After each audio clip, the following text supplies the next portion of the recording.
Beautiful, a very beautiful and a very lovely afternoon to each and everybody present in this webinar. My name is Smaira Nabi, and I have been provided with this honor of being the host of today's event. Now, with that being said, I am hoping that all of you are doing great. All of you are happy with your lives, and I want to wish all of you a very happy World Entrepreneurs Day. Now, World Entrepreneurs Day is celebrated to celebrate all of the entrepreneurs around the world. Now, the purpose of this day is to create awareness for entrepreneurship, innovation, and leadership throughout the world. Now, this day is perfect to celebrate the people who start business alone, who start a business venture. The WED is the day for founders as well, for managers, for producers, contractors. And with all that being said, we entrepreneurs appreciate and we love innovation. So also with that positive message, let's start today's session without any further ado, as our first mentor and speaker is present with us. With that, I want to thank everybody for being patient throughout this event. Now, let's start our first session with our first mentor and speaker who is present with us, Dr. Vignesh Venkataraman. We've had the pleasure of having Dr. Vignesh Venkataraman with us. So I would take a few seconds to very shortly say a little bit about our first speaker. Dr. Vignesh Venkataraman is the Associate Professor cum Innovation Ambassador at IIEC Department of Computer Science and Engineering, KPR Institute of Engineering and Technology, Coimbatore. And today his session topic is going to be Entrepreneurship 360. Let's hear more from our first speaker and mentor, Dr. Vignesh Venkataraman. So over to you. Thank you, ma'am, for your nice introduction. I would like to thank the K.I.T.E.S Education and Yuva IncubatED team for giving me this opportunity to conduct to have a good session with in the occasion of Entrepreneurs Day of today. So let's go. My session topic is Entrepreneurs 360.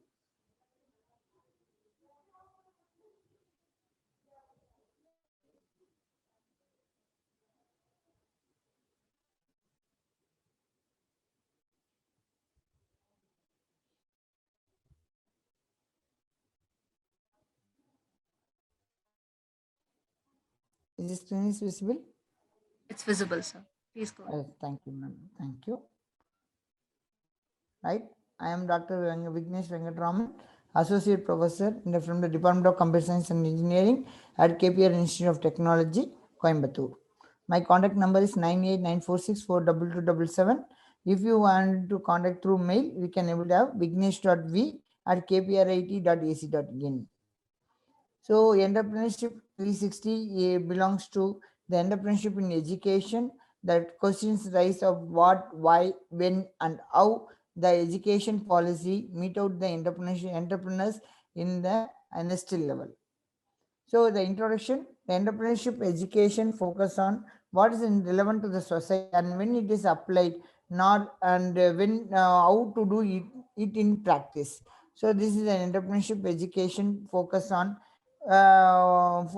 what it is, why it is relevant to society, when it is applied or not, and how to do it in practice. So what is an entrepreneurship education? The entrepreneurship education focus on its terminology, and we are having a wide and narrow views on entrepreneurship, and we can able to have an insight on about for entrepreneurship, how the education focus on all those three areas through for the entrepreneurship. From the entrepreneurship, then we are having a competencies for the entrepreneurial to meet out the challenges in this education, and how these entrepreneurial education is compared with our pedagogical approach in the regular areas. So technology towards entrepreneurship education focus on 5 different levels. One is the thing called preschool, primary school, secondary school, bachelor education, higher level, master level education, and vocational training in the form of our lifelong training system. So the entrepreneurship education focus on three different areas, focus on three different areas about attitudes, skills, and knowledges. So how these knowledge, how these skills, and how these attitudes have been incorporated in the learning approach in the form of practical oriented or theoretical oriented, or education through entrepreneurship, or for the particular entrepreneurship, or about the entrepreneurship that we are going to have your education, or why definition concern most people in society, or narrow based constraint, or entrepreneurship, or I am going to be an entrepreneur, or entrepreneur's education, or entrepreneurship education. So these two categories we have been broadening to them, and we have been categorized all those knowledge, skills, and attitudes upon these set of constraints with the help of these set of primary areas. One of the areas nothing but preschool, primary school, secondary school, bachelor level education, master level educational, and a training system. Whereas the area focus on the practice oriented or theory oriented, or education through entrepreneurship, or about entrepreneurship, or for entrepreneurship, or wide definition concerning most people in the society, or a narrow definition. So instead of going a wide area, we can able to narrow down the area, we can able to go prolong. Then entrepreneur, or I am in entrepreneur, or entrepreneur going yet to entrepreneur. Then enterprise education focus on all the surroundings where we can able to incorporate our knowledge skill sets towards an education, or entrepreneurship education focus on how this education will helpful in our business perspective, that we got an entrepreneurship education. So here when I mean going to focus on the personal development process, first I start the education from a community outreach, then go for a mini companies, then I'm going to narrow down in the form of elective companies, then entrepreneurship programs and growth programs for business owners. This we call as the curve which is related to Six Sigma curve. Every ஒரு curve we have been mapped over there.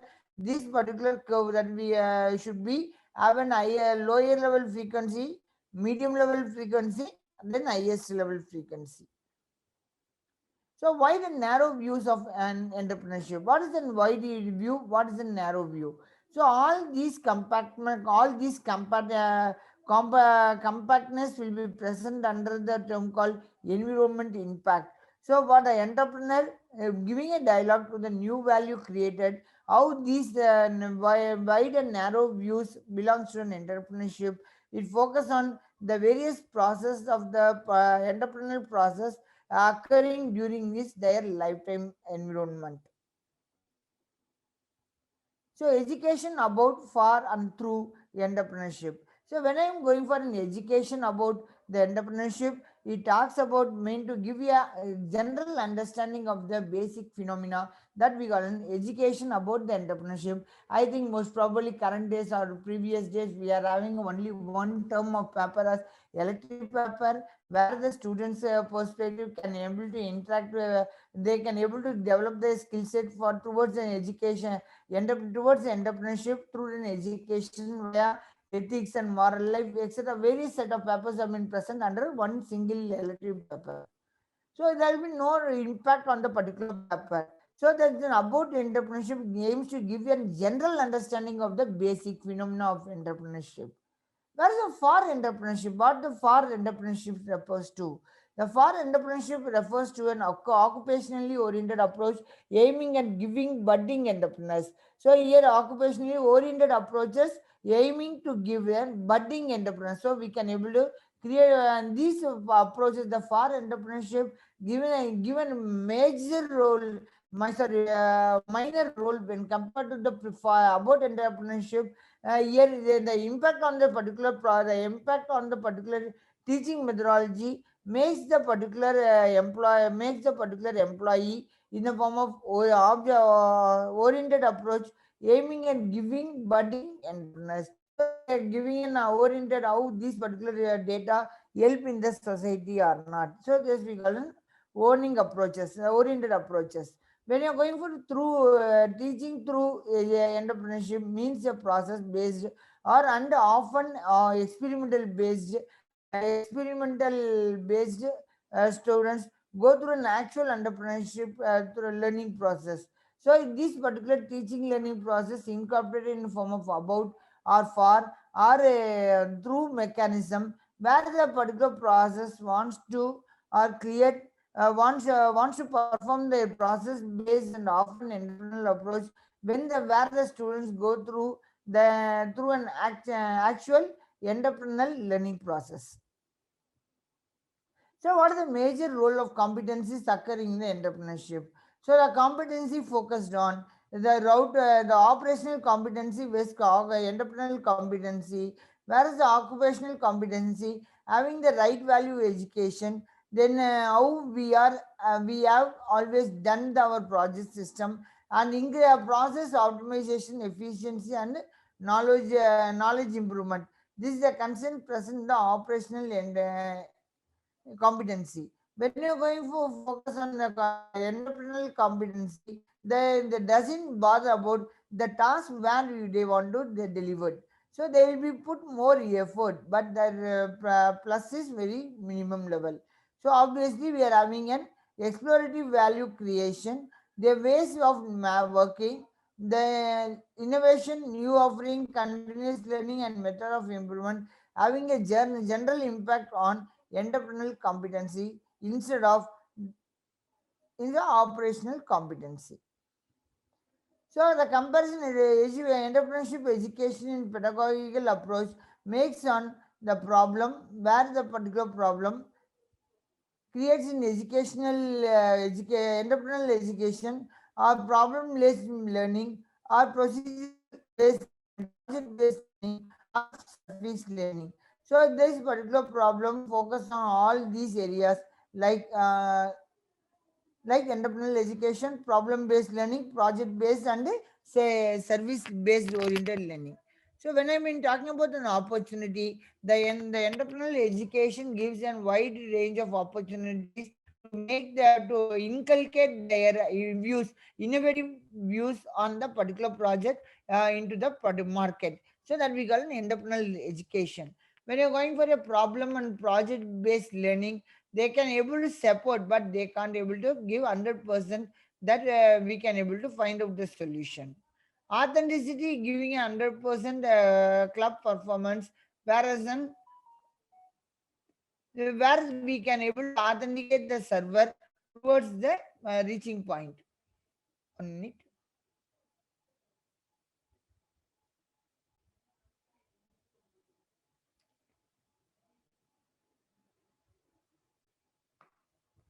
So the artifact recreation create an innovative ideas through entrepreneurial education and project-based learning, but not suited for problem-based and service learning. Iterative experimentation focus on the entrepreneurial education, real-world interaction between the entrepreneurial education and service learning, value creation to external stakeholders, team, teamwork, work across extended professional periods of time, newness and innovativeness, and risk of failure. All those set of parameters incorporate the entrepreneurship education when compared to is suitable when compared to pedagogical approach over there. So why this entrepreneurial education focus on? Why it is? Why? What happened? Wow. So the last previous thing we are representing on what. Right now we are going to discuss the why. So why talks about the three important categories. Focus on three important categories. One is a thing called effects of entrepreneurial education. Second one is novel ways to access the development of entrepreneurial competency. The third one we are focused on the special focus on the entrepreneurial education systems too. So the effects of entrepreneurial education focus on three different levels. One is the individual level, organization level, and society level. How these three levels incorporated in three different five different areas. One is the thing called job creation, then job economic success, then globalization, innovation and renewal, and job engagement and creativity. Then we are going to have a social challenges. So in the particular job creation, the individual level more individuals are needed that are willing and capable to create a job growth over there. So we call it job initiative. Then the same job creation, going for the fourth compartment, and they third compartment they have been introduced about growing organization create more jobs over there. So this is the solution for the previous one. Then entrepreneurship and education innovation are the primary part to grow, and it is a primary part to growth and job creation. Sorry.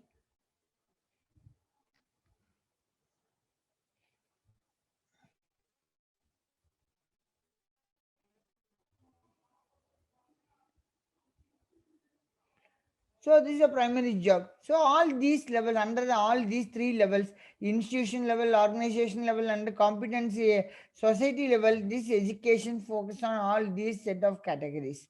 Then the last job globalization that we have seen, economic process, the same thing. We can able to give the create, can get the individual success success. Then we can able to go for an organizational renewal in organization fundamental to every firm over there. Then renewal process have been are fundamental to the variety of economics. So these set of parameters will be focused on the economic successes. The globalization, innovation, and renewal. This system focus on the personal need of entrepreneurship skill and attitude towards the product. Then entrepreneurial focus on play a critical, crucial role in a changing market structures over there. So a deregulated and flexible maker requires additions people with higher level of general skills. So these are the three important areas where the user can able to utilize the education tool in the form of entrepreneurial approach. So when to do what is the procedure over here? So the when to do process is nothing, but we are having three step of process. One is a thing called progression modules. The second one we call as an unified approach, the unified model for entrepreneurial education. So the progression model talks about 5 different key areas. Consider an approach on entrepreneurial education. There is the do, the analyst artifacts, consider the valuable and stakeholder, outside the creative and teacher. Then the third one, are the artifacts considered valuable by stakeholders or outside the teacher, school teacher? Are the learners expect to organize the value in an innovator? So all these 5 categories giving them value and they response to take the value over that. So the level 1 classification is based on 2 different categories. One is the do learners go get to create artifacts. So from that particular there is no possibility. So the level 1 classification focus on not action based entrepreneurial select education over here. So the second thing, when are the artifacts considered valuable by stakeholders outside the creators and teacher, it is no. Then are the learners expected to organize the value creation a member? It is also no. Venture is also no. So when each and everything is processed in a form of flow of data, where we can able to map to the sustainable venture creation for a startup or a corporate or a society. So here the we can't able to create a venture based on the society or that corporate relations or the startup relations, because the venture is the signing of an MOU creates here where the particular education wants to, where the particular organizers or partners want to motivate our students in terms of education by giving training, etc. So the value creation, real like a society, cultural and economical value to stakeholders outside the realtors and teacher. So the focus on creation, focus on social, cultural and economic behavior of the particular education in an entrepreneurial way. So what are the various basic these are the various categories under level 2 classification. So the level 1 classification and level 2, based on this level 1 and level 2 classification, I have listed out certain examples. One is the thing called lectures, guest lectures, group discussions, visits, literature study, and standard test over that. The same thing when you're going for an artifacts, we are having a thing called dry business plan writing, cold calls, then opportunity mapping, project based work, then role play and drama pedagogy. Then when you're going to discuss about the based on the learner's expected outcome through venture process, we are having a business model generation, pitching and selling to externals in the form of co-creation with the partners, customer development, transcripts and internships, and drama or pedagogy. When I will focus on the particular aim to keep the venture going after the end of the education, where is being should be sustained, we have been focused on real life business plan and the mini company programs, venture creation courses, and the community collaboration. All these set of examples have been mapped to each and every level in level or either in the form of level 1 or level 2 classification based on the progression standards. So unified model for entrepreneurial education having three-step process. One is the first step focus on the education through entrepreneurship. The second step focus on educating about and through entrepreneurship. The third step focus on about, for and through entrepreneurship. So here we are having three areas: theme-based value creation connected to outside the school or inside or university, or action-based knowledge and skills will be developed. So when we are going to discuss all these parameters, either in the term team-based education or connected to the school or university or action-based system, in the first step, it is an embedded and wide definition. So it gives the value of a number of times of value of the creating attempts. That's in the form of theory, a process, hidden process, and addressing societal challenges, how to meet the standards of the society in the form of child-centered approach. When we are going for to address an everyday problems in the form of storytelling, I mean, for all these will be focused on the first step called educating through entrepreneurship. Now, when we are going for a second step process, we are educating about through entrepreneurship, and it is a separate and narrow definition over here. So in the particular first step, we are not focused on.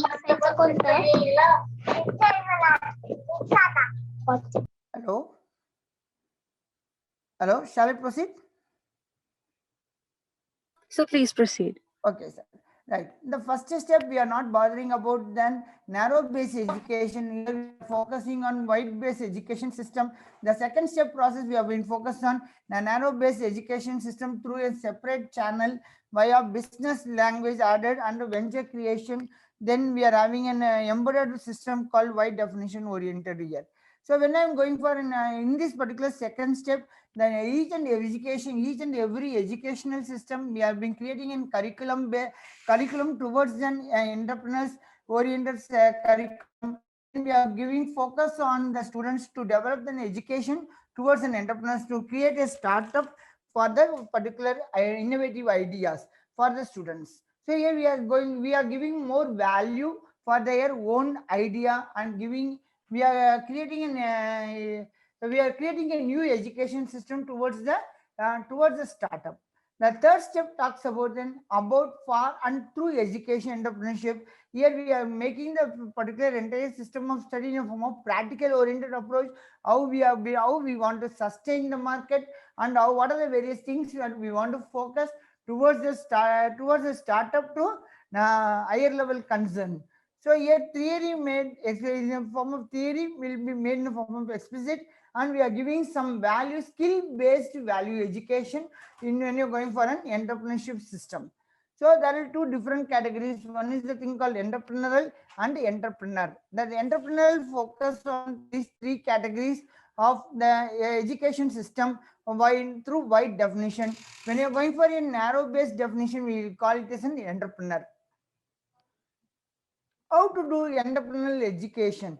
So there is certain entrepreneurial education focus on activities that trigger entrepreneurial competencies and how learning by doing work, tools that can support value creation process and scaling entrepreneurial education.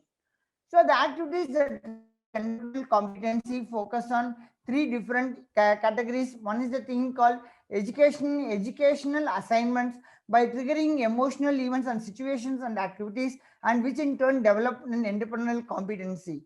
So when you're going for giving an educational assignments like creating or value creation or venture creation or sustainable venture creation, all these entrepreneurial educational competency give more focus on the system. When you're going for a second thing, these educational assignments putting more move forward and giving some trigger emotional events, situations and activities through in the form of interaction with outside world, uncertainty and ambiguity in learning environment, teamwork environment, overcoming competency gaps and presenting in front of others. So when you're doing all those things, these are nothing but simple concept.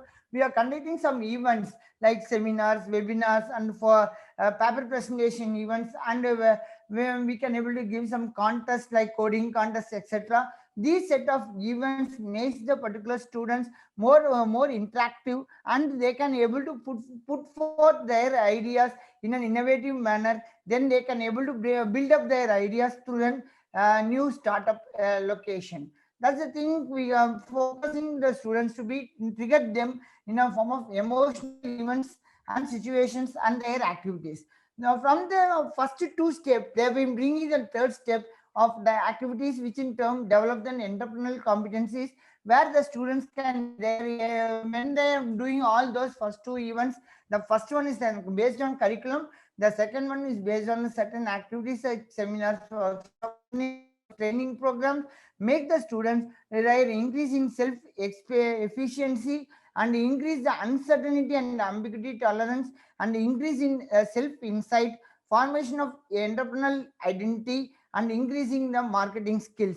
All these are the skills. These are the skills will be developed through the entrepreneurial competency.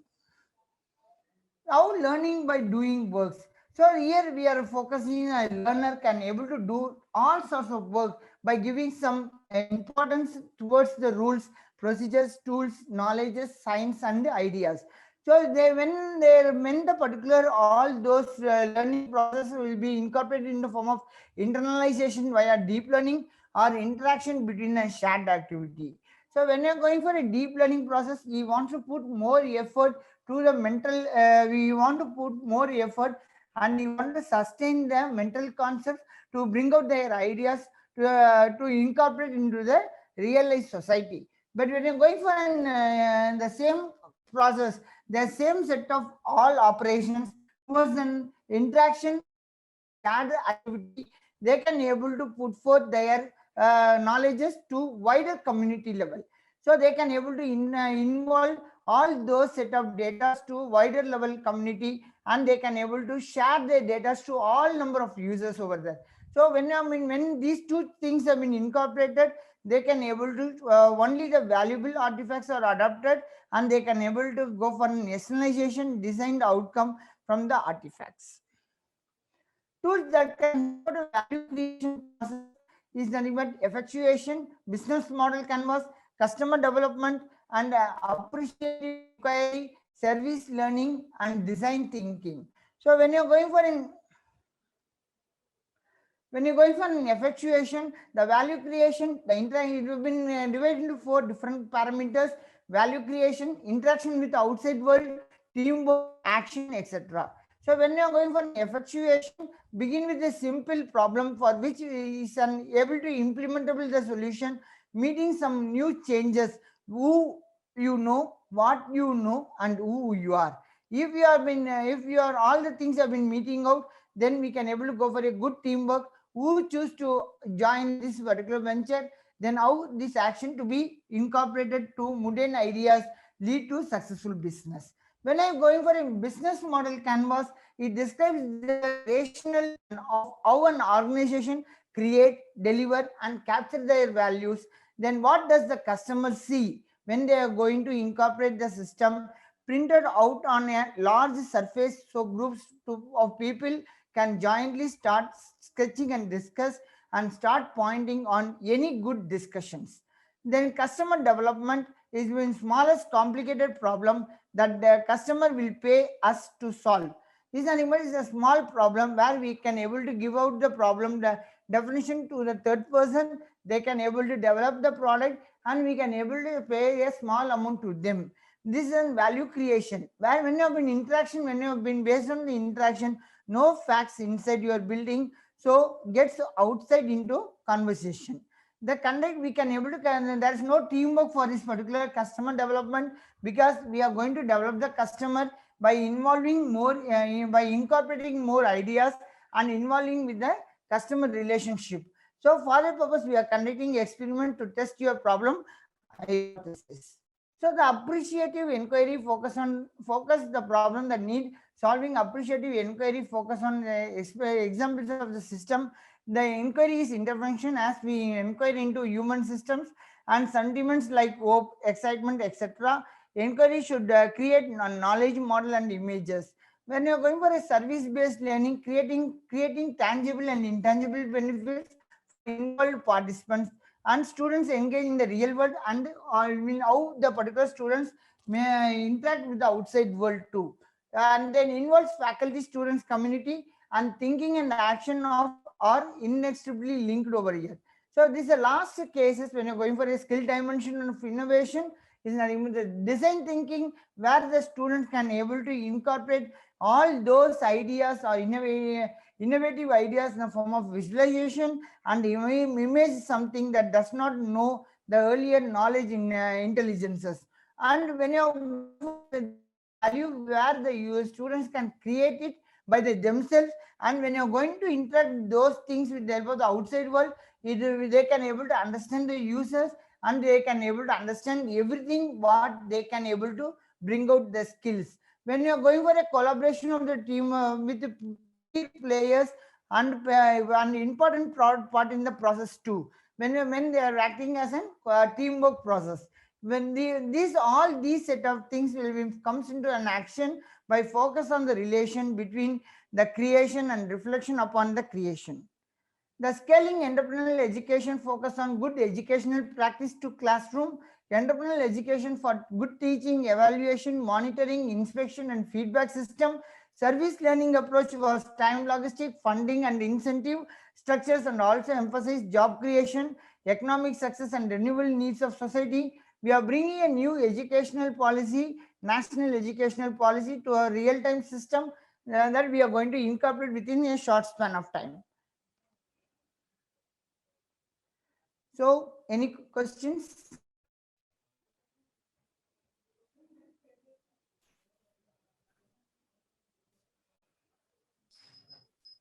Okay, so our first mentor and speaker, Dr. Vignesh Venkataraman. Thank you so much, sir. As always, it has been amazing hearing you today. But enough from my side. Let's see if anybody has any questions. So somebody has said no questions, sir. Okay, so probably there are no questions, but I would quickly look for raise of hands. So I think no, there are no. So thank you so much once again. We thank you for being with us today and for sharing all of that knowledge that you have shared with us. Okay, with that, ladies and gentlemen, let's continue on. Our next mentor and speaker is present with us. But before introducing our next mentor and speaker, let me continue on with a story. I had pre-decided to share a very short story with all of you guys. So this story is about two monks who are studying in a monastery. Now, one of them is a senior monk and one of them is a junior monk. Both of these monks go out for search of some herbs, edible herbs in the jungle.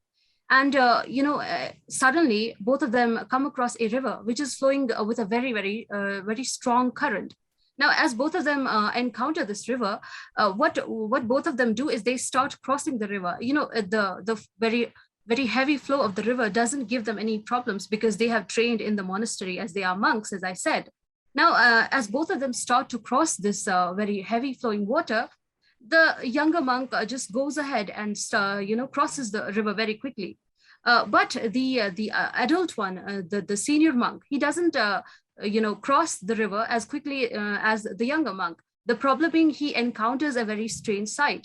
He encounters a woman who is not able to cross this river because she is not a monk, unlike those monks. Now, what the monk does is very quickly, after talking to the woman, the monk carries the woman on his shoulder and helps the woman to cross the river. Now, right after the monk helps this woman, the woman makes her own path and goes toward her own path. The younger monk looks at this older monk and sort of like in an angry pose and poses this question to this monk: how did you do that? You are the senior monk. We learn from you so much, and now you touch this woman. It is against our principles, against our rules. How did you do that? Now, what the senior monk does, it very, in a stylish manner, looks at the younger monk and then says the very simple sentence: I dropped the woman right at the shore. But you, sir, you are still carrying the woman in your brain. From this story, we learn various lessons. One of those lessons is practicing emotional maturity. One of those lessons is practicing out-of-the-box thinking. Now, entrepreneurs are, all of us are taught to be entrepreneurs and also adapt these qualities within us. Now, with that positive note, with that build, I hope all of us are on the same track, and our next mentor and speaker is present with us. With that note, let's continue ahead. Our next mentor, second mentor and speaker, Dr. KAUSIK Mukherjee is present with us. Very quickly, I'm going to say a little bit about our next mentor and speaker. Dr. KAUSIK Mukherjee is the HOD Management Studies at K.I.T.E.S University, Satna, Madhya Pradesh. Joining us from Madhya Pradesh, we welcome you, sir. Thank you for being our second mentor and speaker today in this webinar organized by K.I.T.E.S. And we welcome you, and we have awaited your speech. Please start your session, sir. Thank you, Sumaira ma'am. It was a nice introduction. But my predecessors, he has given enormous amount of inputs related to. But I will start with a different note. Actually, I will introduce a bit about mine. A part she has told that I am in academics since last almost 9 to 10 years. Before that, I was in Air Force for almost 20 years, right? So from there, I learned certain things. I think those things will help them out. Now see, entrepreneurship, startup, these are not a buzzword. These are nothing, but we'll have to adopt all these things, right? So today, I'm going to speak on that entrepreneurship as a boon for the subcontinent. Now, before directly switching over to the topic, I want to speak out certain thing about our country, as we all know, but it is a brush up type of thing. It is a agro-based agricultural economy, right? Mixed economy rather. Most of the people, almost more than 65% of our Indian nationals, they live in the villages, or some of them, they live in the suburban areas or semi-rural areas. Very less people live in cities, right? So whatever policies, whatever strategies, we'll have to think it, we'll have to reframe it as per our local situation. We'll have to be local. We'll have to to be globally local. We'll have to adopt the global practices, but from keeping in view the local needs, the local environment, the local gamut of activities and all those things. Now, what I'm telling, see, India, as we all know, is a mixed economy, a developing country, a developing nation, and it is on the verge of being developed. Now, what are the basic problems that in India, in the subcontinent, we are facing? The basic problem is unemployment and underemployment, right? And the basic problem is maybe we are not able to go up in terms of GDP, gross domestic product, right? Now, so we will have to understand the geography first. We will have to understand the economics of the country first. We will move on the journey of entrepreneurship, but without understanding the terrain, without understanding the geography, we will not be able to understand. So certain parameters, certain things we need to keep in mind before switching over to the topic. One is, it is as I told, and several times I will repeat that it is an agro-based economy, mixed economy. It is a developing economy. Now, from these two concepts, what we can deduce, what we can deduct? We can deduct that we must focus more on agropreneurship. We must focus more on food processing. We must focus more on creating jobs. We must focus more on creating more and more jobs and removing the underemployment, right? There is one concept is there, unemployment, another is underemployment, right?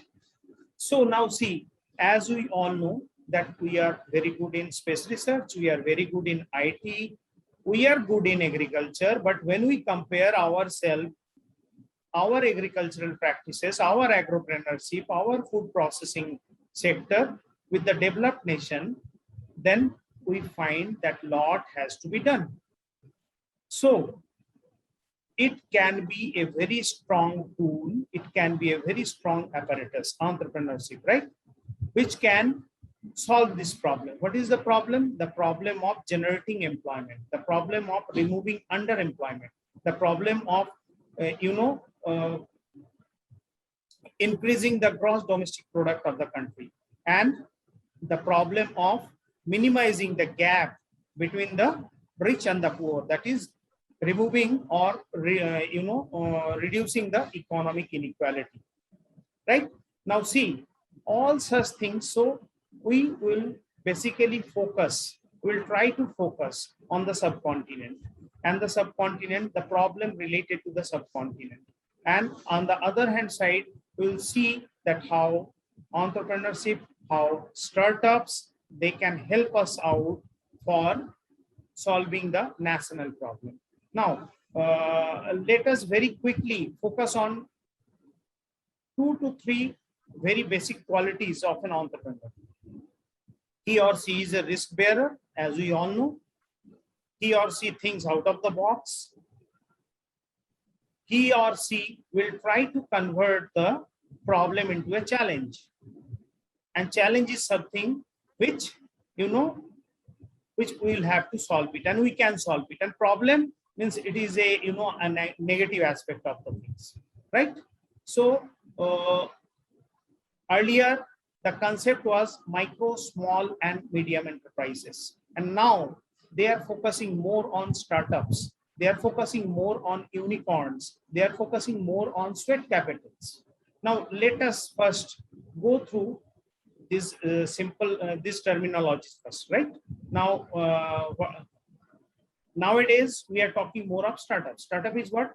With a single idea, workable, feasible project can be planned out, chalked out, practical. Okay, right? Then what is a sweat capital? Sweat capital means whatever skills apart from your hard financial capital you are investing in your entrepreneurship process, like your say you are giving extra hours, like you are creating a team, like you are creating a very good professional network, right? You are trying to create a very good aura inside your startup. So all these are sweat capitals. All these are capitals which are not directly connected with finance, but directly connected with the prosperity, directly connected with the development, directly connected with the takeoff of the startup and entrepreneurship venture, right? Then let us switch over. Let us define what is unicorn. Very very good performing and highly investment is involved, that particular, say you can say it is more than $1 billion if you are involving in a startup, that can be termed as a unicorn. This is a standardized international definition. But let us draw some margin and let us try to define it as per the subcontinent. As per the subcontinent, unicorns are alone standing startups. Those who are performing very well, they are unicorn for me. So there is no fixed definition. There is no such parameters that you can create it.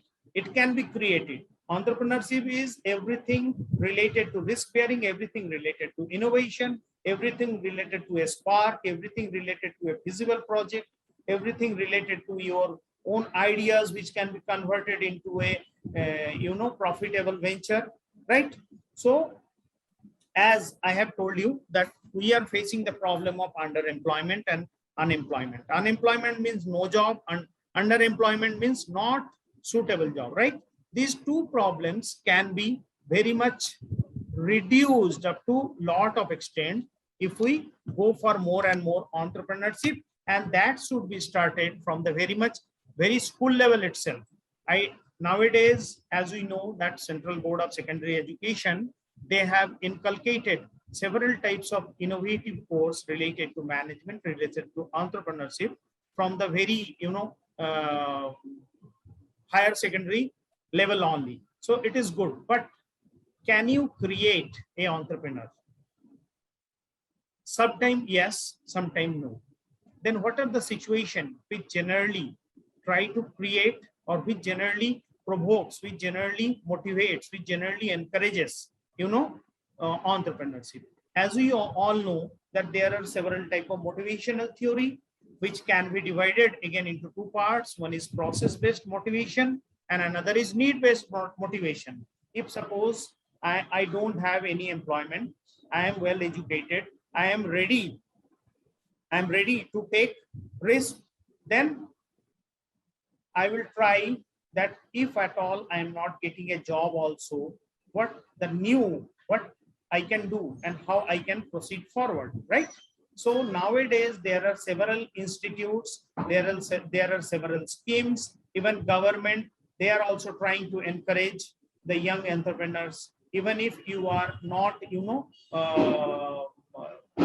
institutionally qualified, then also there is one institute, as you all might be knowing, Entrepreneurship Development Institute of India, situated in Ahmedabad. They help a lot. They are the guide. Several times they have organized a number of activities for all the students, for all levels. So certain things, anything, sir? Hello, am I audible? Yes, sir, you are perfectly audible. Please continue, sir. Okay.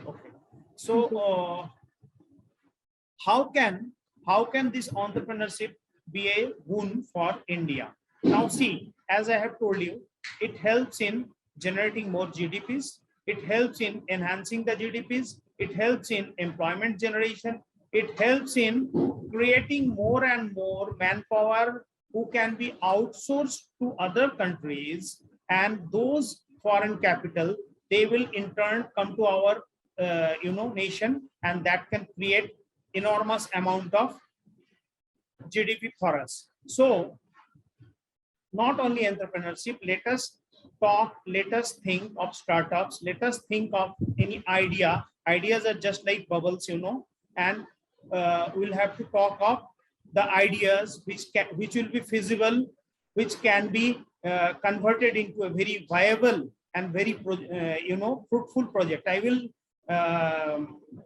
take example of one social entrepreneurship project. Some of the students of one of the small city in Karnataka, what they have done, they all were engineering students. They were on the verge of passing out. So in their leisure, what they did, they started collecting, slippers and used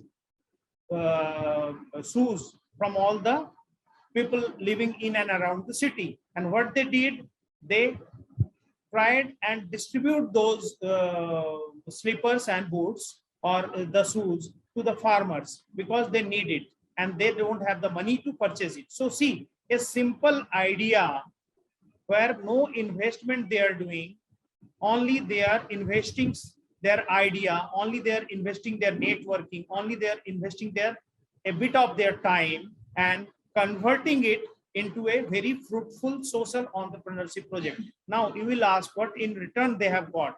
First time they have distributed all those things for free. Second time they have started getting some or other small amount of money from the farmers, those who received those old shoes and slippers. Now this is how, from a very simple idea without any investment, they have created. Nowadays I have seen even all the students, those who are going for higher education, technical education or managerial education, they have a mind, they have something in their mind that we will have to create something, we'll have to create something of our own.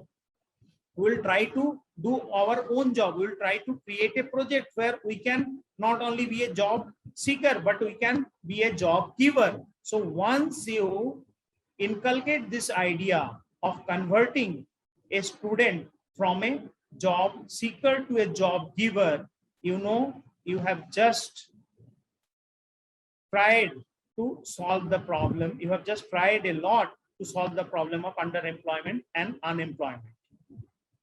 And I think I am. Do I have got some more time? Yes, sir. Can I get 5 to 10 minutes extra? Yes, a few minutes won't harm anyone, sir. Please go ahead. Okay. So another, here I am heading a faculty in a private university in Madhya Pradesh. Here our students, they have also our students from UG and PG, they have started from a social entrepreneurship project, and now almost 60 of them, they don't require any job, they don't require any placement. So see, from very simple idea, UG students, even if you can carry out mentorship program, even if you can help them out, that how they will be getting finance for their minimum finance. First, initially they have spent, and then they got help from different financial institutions and bank, and now almost 60 to 70 of the students, they are involved in various types of entrepreneurship venture.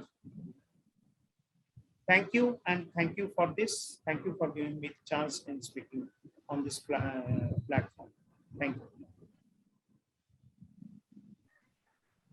Thank you so much.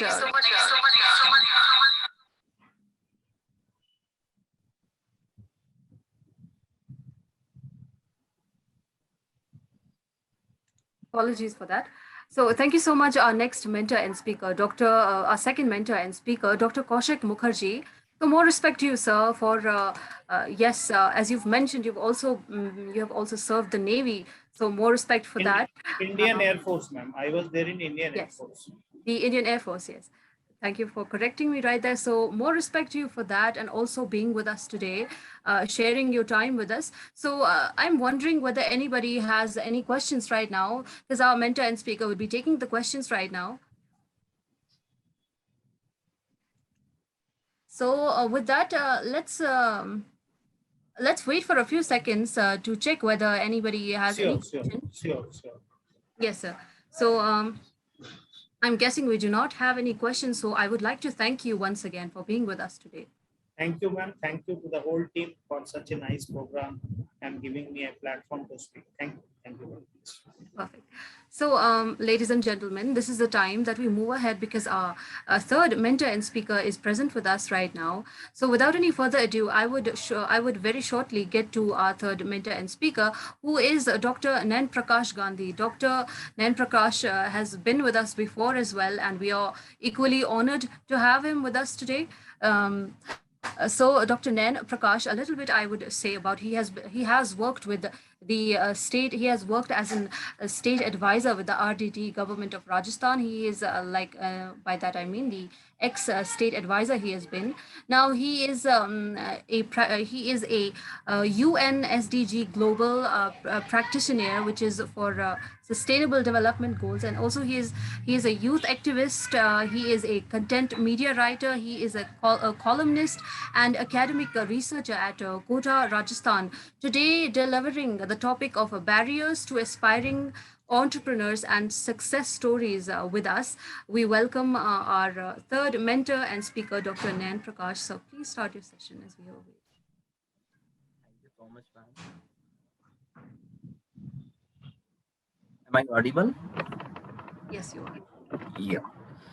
So at first, I would like to give a special thanks to Yuva IncubatED whole team that who have been organized in very shortest time on this International Entrepreneur Day 2021 that we are going to celebrate with sharing experiences and towards empowering the youth of across the globe who have been connected with this global community under Yuva IncubatED.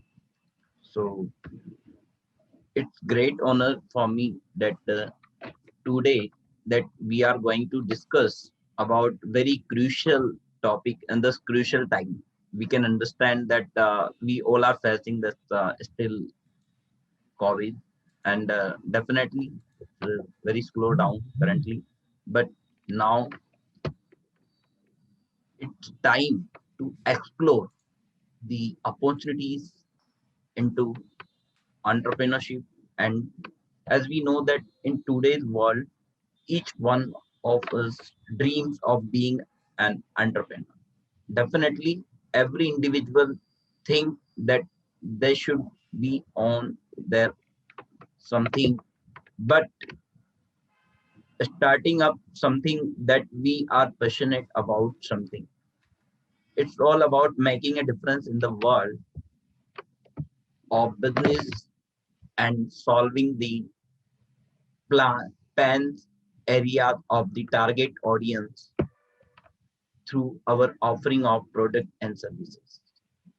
And definitely entrepreneurship requires a through thought process, radical thinking, market know-how, and a strategic plan that is clear and crisp. And it also the vision and mission need to be divided as per the short-term and long-term goals and objectives. So, my dear friend, this is not an easy task that to be a successful in entrepreneurship, and definitely it is need of the hour to discuss about that barriers come into for entrepreneurship.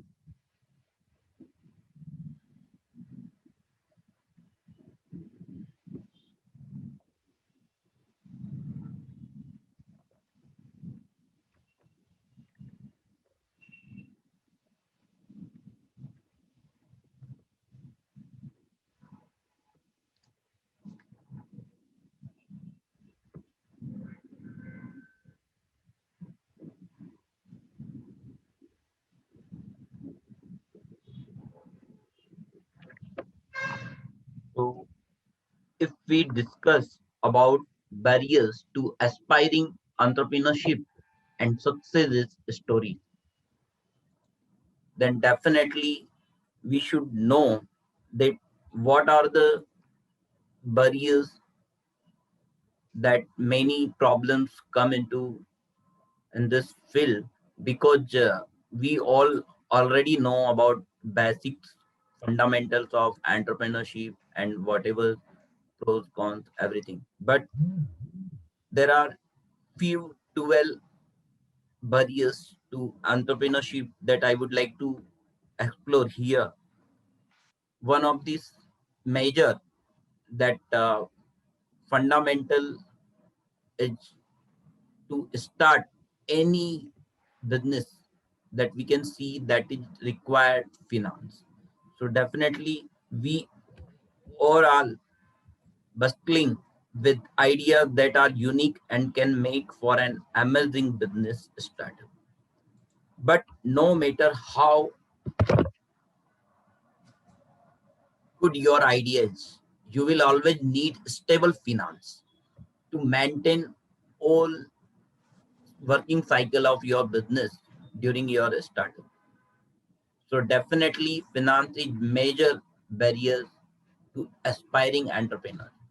But on the view of that current government of India, if we look at see their action plan for youth startups, that they are motivating for good plans, easily finance are available under various schemes of entrepreneurship and startup development.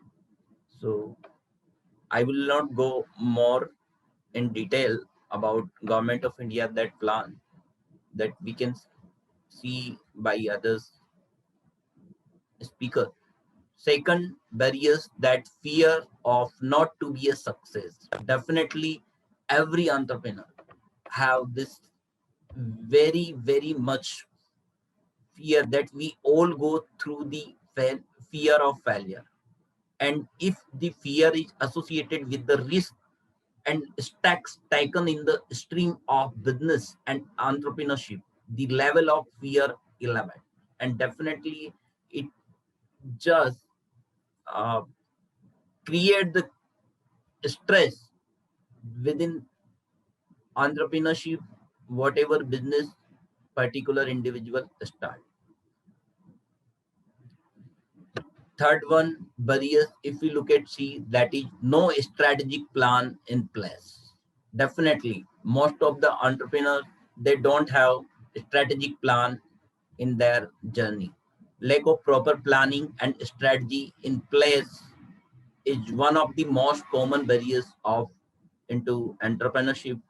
Many of us think to build a business out of a hobby without knowing their pros and cons, their interests, their technical difficulties, so many sort of long-term and short-term vision and plan in our mind.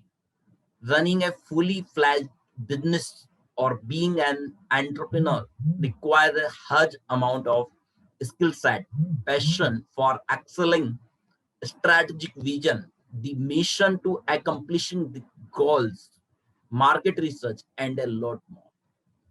So, right from the target market, finance, sales, human resources to a proper strategic plan is required definitely to build a successful business or a brand in the market and that competitive. So, next, fourth, barriers to aspiring entrepreneurs, that is human resources issue. Although we can see that India is the number one youth populous country in the world. So definitely we don't have a lack of human resources, but in some industry segment, definitely they don't have that quality manpower into their expertise that they have required. Maybe because technologies are changing, and definitely on the base of that startup, definitely they are having this challenges that they are not having that quality manpower. Entrepreneurs cannot handle and run a business alone by themselves, and definitely they require the support of human resources to curb a niche in the market. Employees with the required knowledge, expertise, and experiences are needed to the for the efficiency of the business processes and high level of productivity. So definitely, if we look at C, that this human resources manpower is very crucial. That is the very important barriers to aspiring entrepreneurs in various business segments.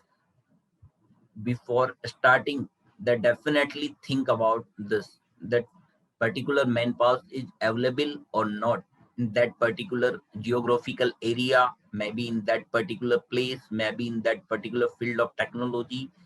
So this is the very important and difficult to manage human resources, as each of us work with a different mindset and perspective.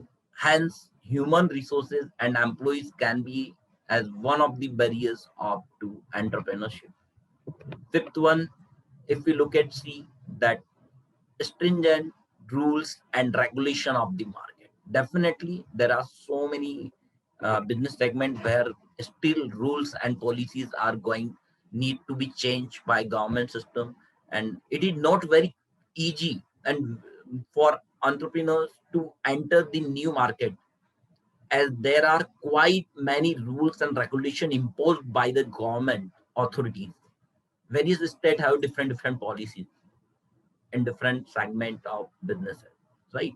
So this is also maybe one of the barriers in some business segment in a startup and entrepreneurship.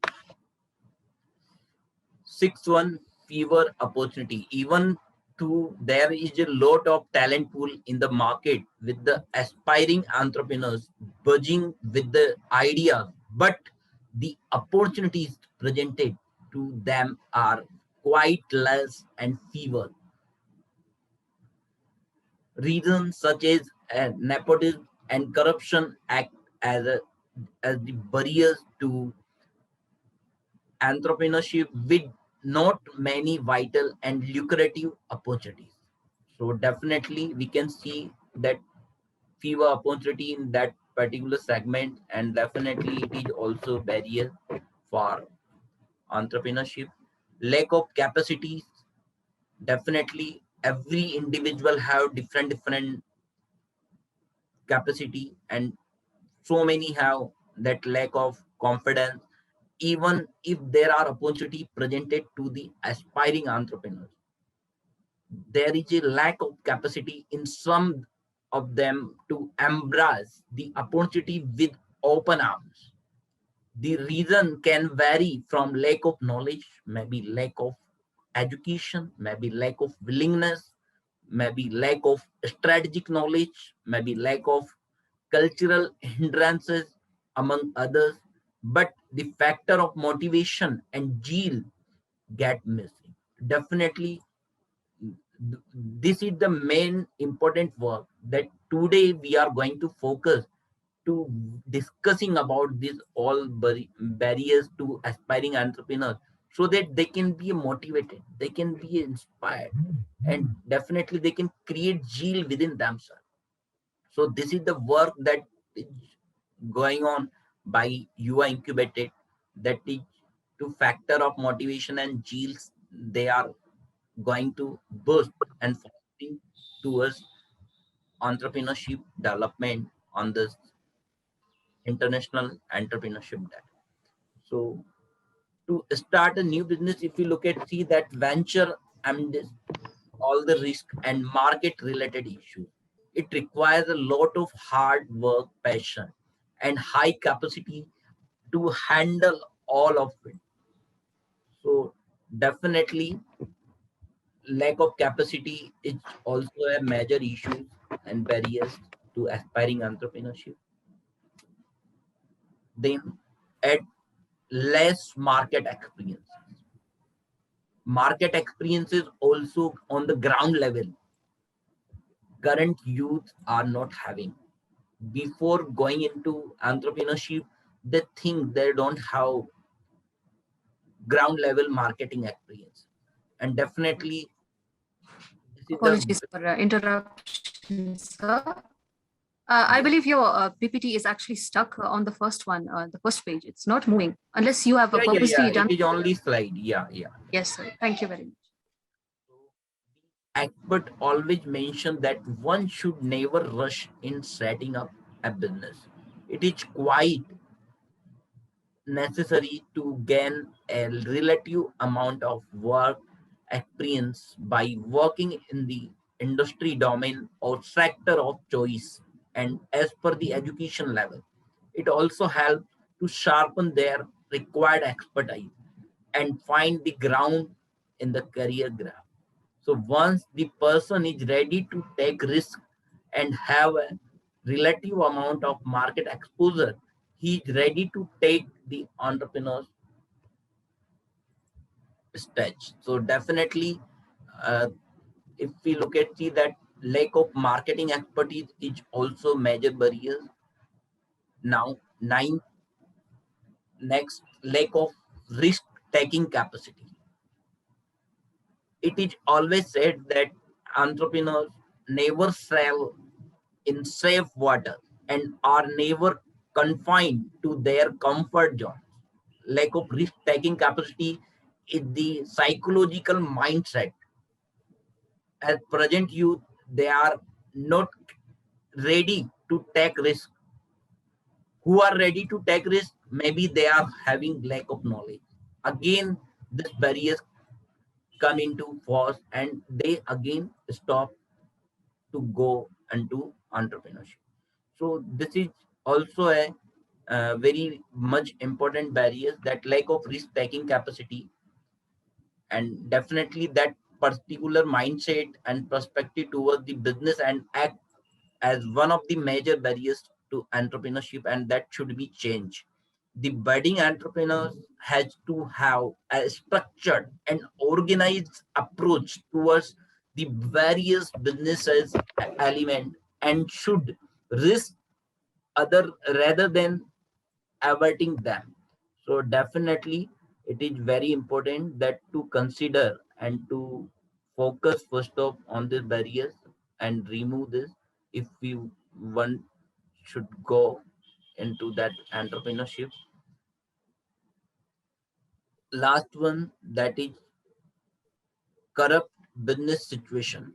At various situation in various business segment, there still, as we can see that as I mentioned earlier, that if the business situation and the environment are not very supportive and corrupt for the young and aspiring entrepreneurs, it acts as one of the top barriers to entrepreneurship. Bribing, rampant corruption, unfriendly ties of government with other nations, inconsistent law, stringent compliances, and enforcing regulations that are unhealthy and negative in their approaches, which hamper the growth of businesses in the country. And definitely it is also one of the barriers. But currently that our present government of India that remove all these complexities and going to try very much flexible into this. Our government of Rajasthan is also uh, given flexibility to starting beginner of that entrepreneur startup. So now scenario is going to be changed.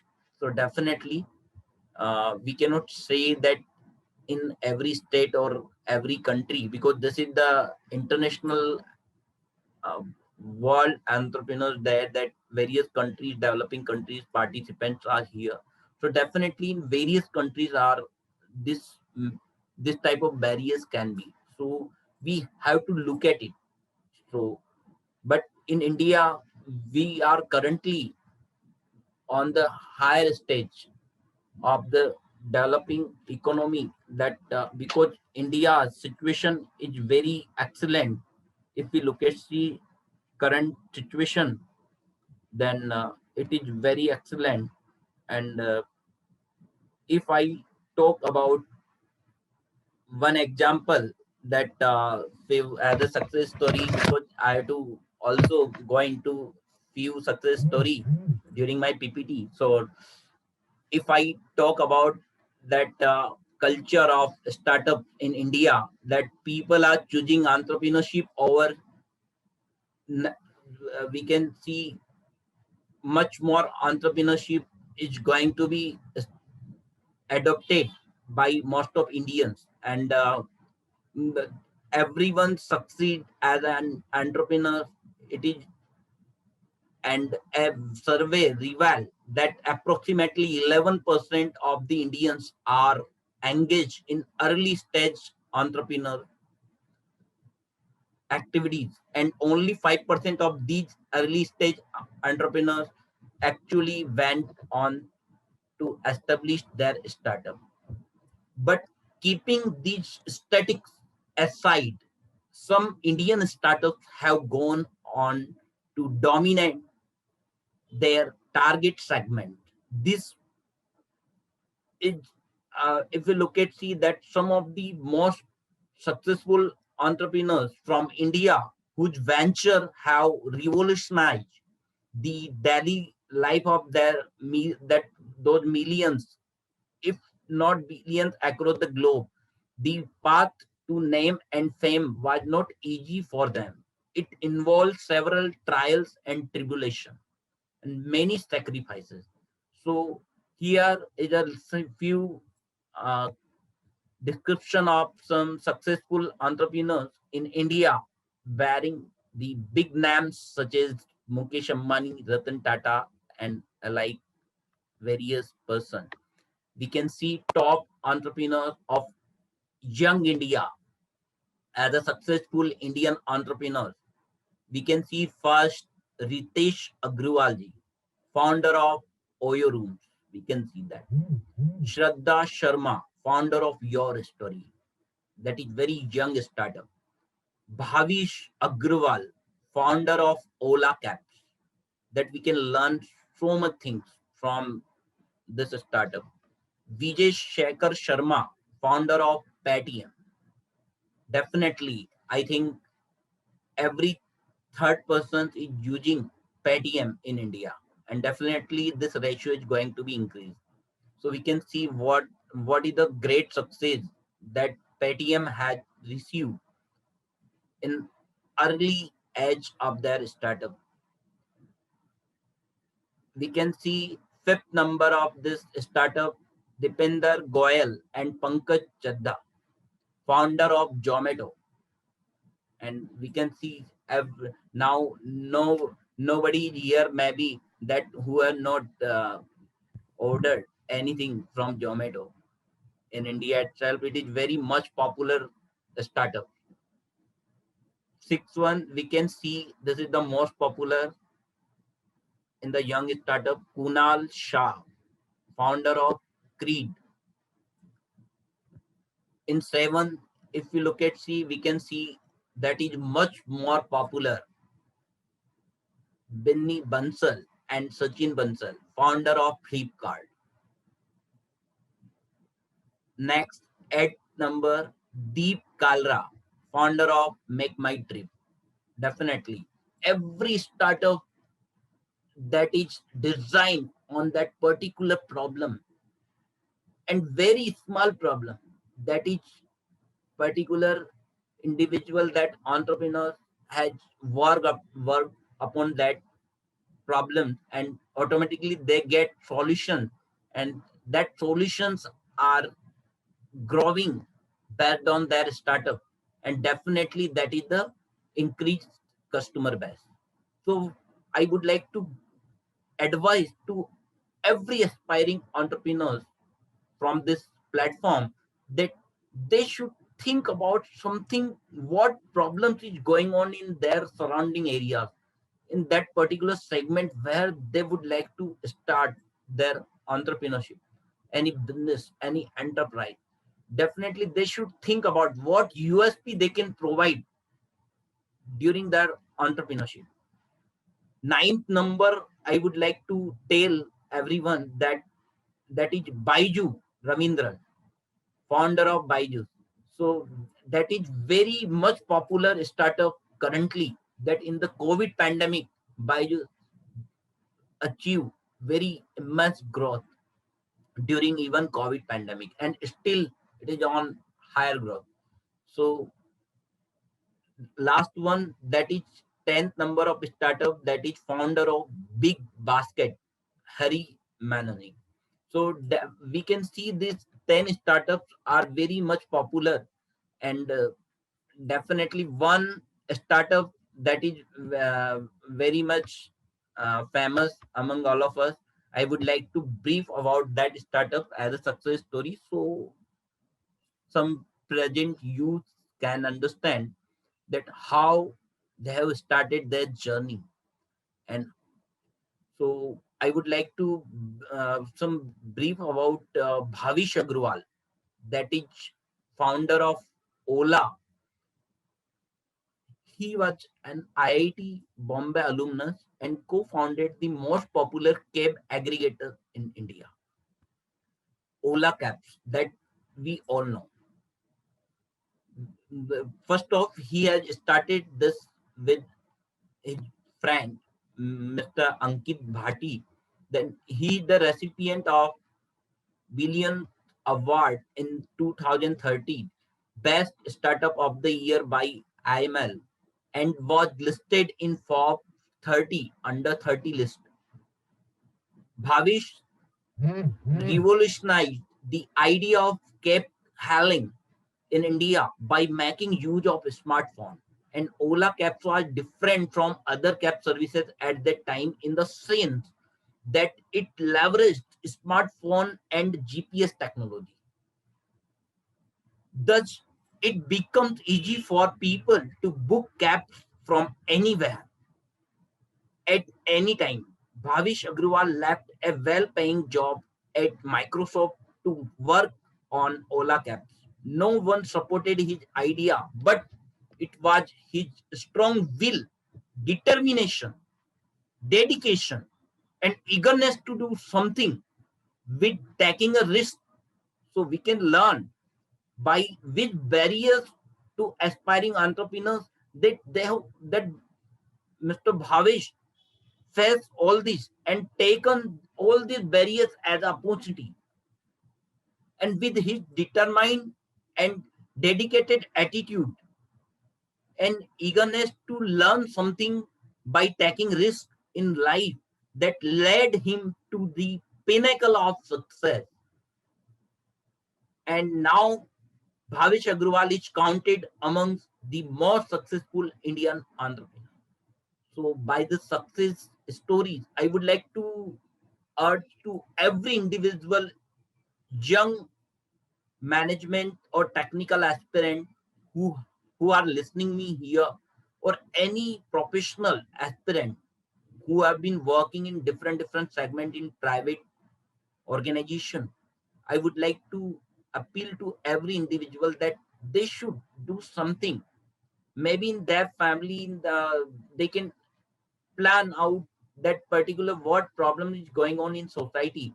They can empower to their any family member to go into the entrepreneurship, maybe in small, but as you will go into this entrepreneurship, definitely it will increase the economy of our country, and definitely it will be a very helpful to increase the employment, and it can increase the wealth within themselves, and definitely they can get what they want, because without money there is no honey. So this is the take of India Infoline. That is also great startup, but it was already, it is not in as a young startup, so that's why I'll not tell you about that. But India Infoline is also, it's a very great, founded by that IIM alumnus. So we can see in the short, I would like to tell everyone that kindly please learn something from your barriers, whatever come into force, and take it as an opportunity. One more success story I would like to give here in a short to everyone, that coaching empire in Kota, Rajasthan, that is now global makeover. My dear friend, I'm talking about Allen Group of Institutions. Now Allen Career Coaching, it's famous, and we can see that in various countries it is going to be spread. We can see that is founded by Honorable Shri Rajesh Maheshwari, and all Maheshwari brothers have nurtured this empire, and now it is empire of, we can see, 1600 crore. Nobody can think about that when on initial stage, that because as a co-founder of this Allen institution, if we talk about Govind Maheshwari, vividly remembers that fateful night in 2008 at around 12:30 am. The medical teaching faculty at Allen Career Institute, comprising 6 members, resigned and mass ad and informed the 4 Maheshwari brothers. The incident comes into the force, the first case of Allen's teacher being poached by a rival institute had the potential to hurt the coaching institute, which was started in 1988 by the eldest brother, Mr. Rajesh Maheshwari, with 8 students. Now we can see, my dear friend, that it was started in 1988 with 8 students. Now we can see that lakhs of students have completed their dream, and they are working in their different good sector. Maybe they not become doctor or engineer, but still that is the slogan of sanskar se safalta tak. So definitely that organization Allen as a career institute, they have provided Indian tradition blends to every individual who are admitted in their coaching institution. They are not selling education. They were creating the students for our coming young India. So definitely, if we provide something different USP compared to other coaching, other competing industry, then definitely our industry will grow. We can learn from this Allen group. So the incident that if we talk about today's growth of Allen, that Allen institution reach on that pinnacle success, and now the whole brother that Mr. Rajesh Maheshwari, Honorable Govind Maheshwari sir, Brajesh Maheshwari sir, and Naveen Maheshwari sir, they all are unite, and they have shown their leadership, and they have listed currently now in Forbes list. So we can see that what tremendous success they have achieved in longest time of continuity with truly stability of that quality maintain of that students that they have providing services. They have never seen to others. They have looked at it themselves, and they have improvising their services day by day. And now today, Allen is only the brand in India who have been in the every third person mind, that every individual in third, every third family, if we talk about in, then someone will told always that my daughter, my son was always that taught at Allen, and they have maybe not become an engineer or doctor. They have become a civil servant. They have become entrepreneur. They have become good teacher or something, but they have become something. So we, this is the USP of that institution, that after completion of their studies from their that institution, students groom with quality. So we can see that when we take every barrier to as an opportunity, that every entrepreneur can get success and featured as a success story. So now I would like to finish my PPT, and if any questions, then we can continue. Thank you so much.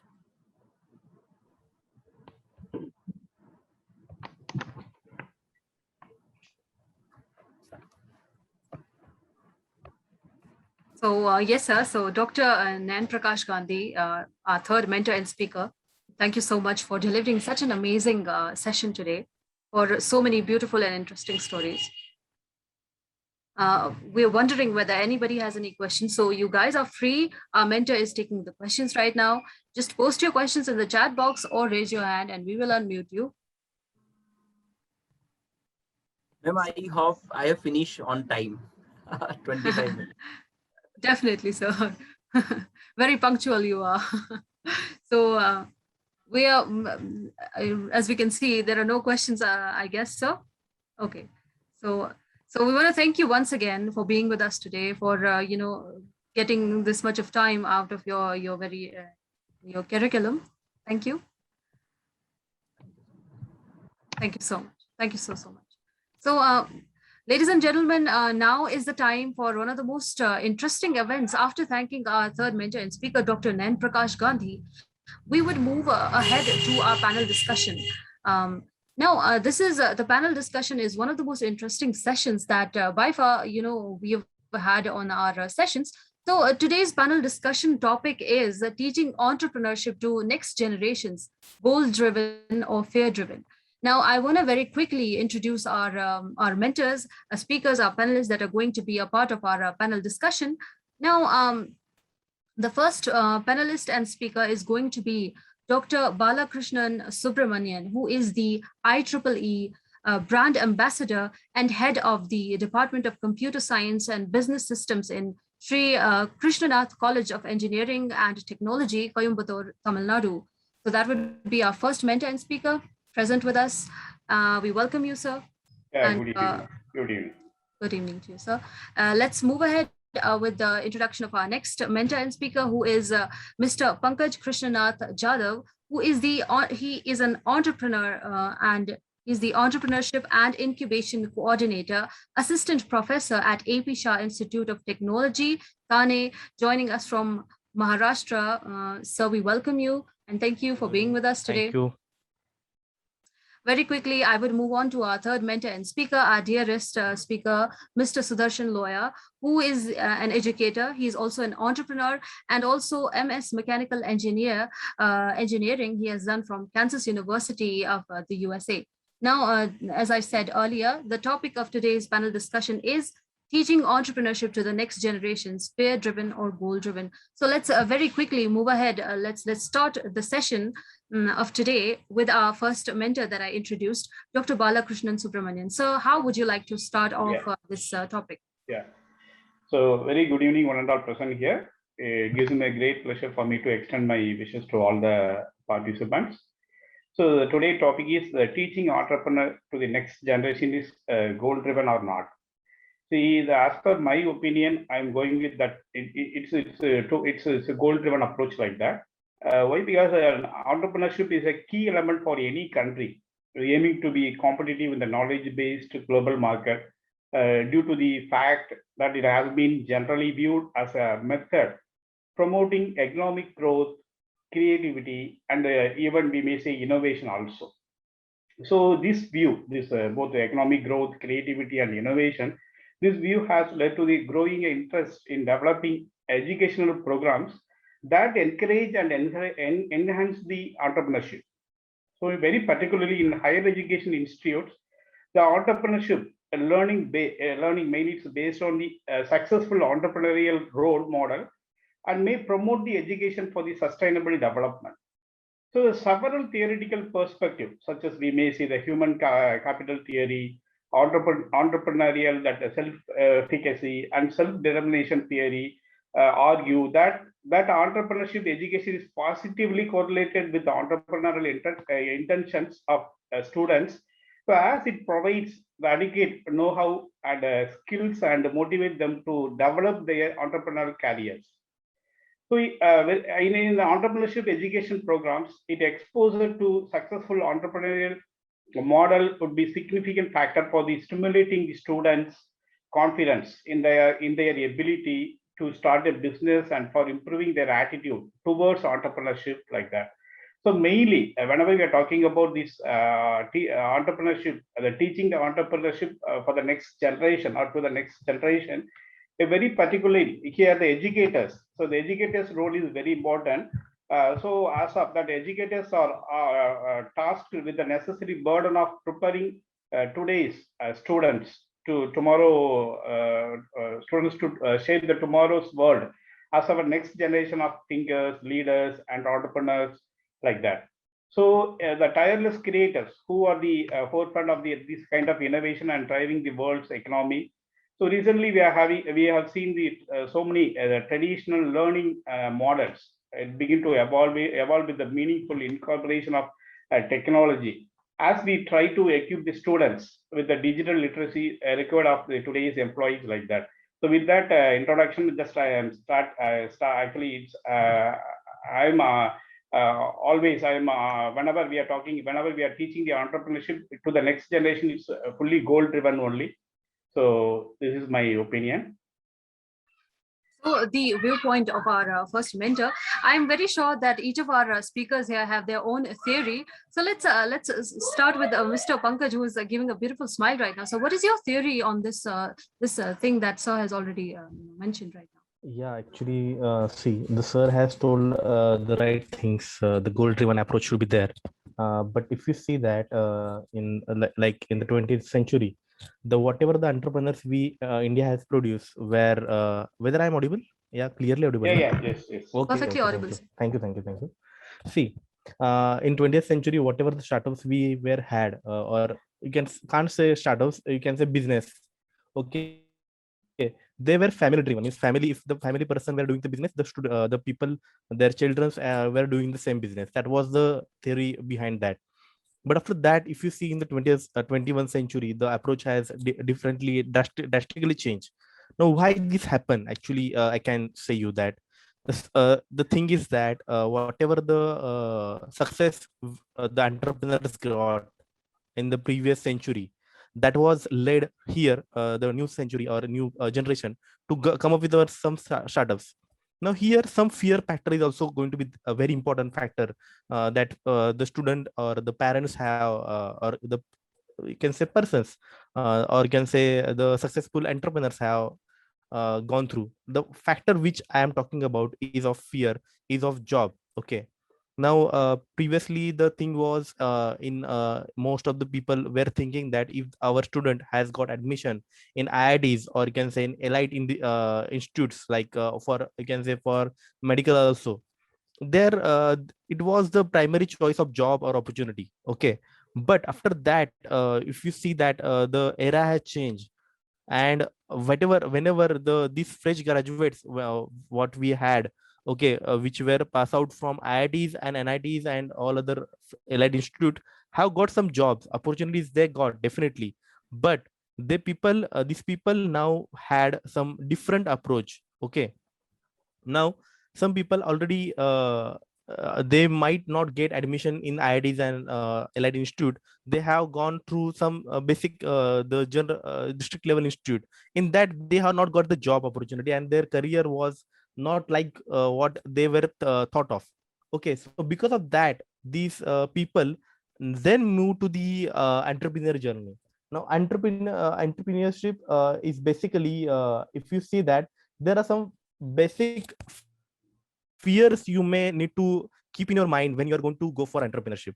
Okay, if you see that these fears may be like financial, like your business may get bankrupt. Okay, the financial losses may be there, and there are some psychic fear is also there in the mind of the people. Now psychic means what? Like, if suppose some people have failed, so in that case, what I can do if I fail? This is a psychic. And if my family is not going to be like family, maybe the father or mother are willing their children to be good career, they should have good career in their jobs and all other things. This is psychic kind of thing.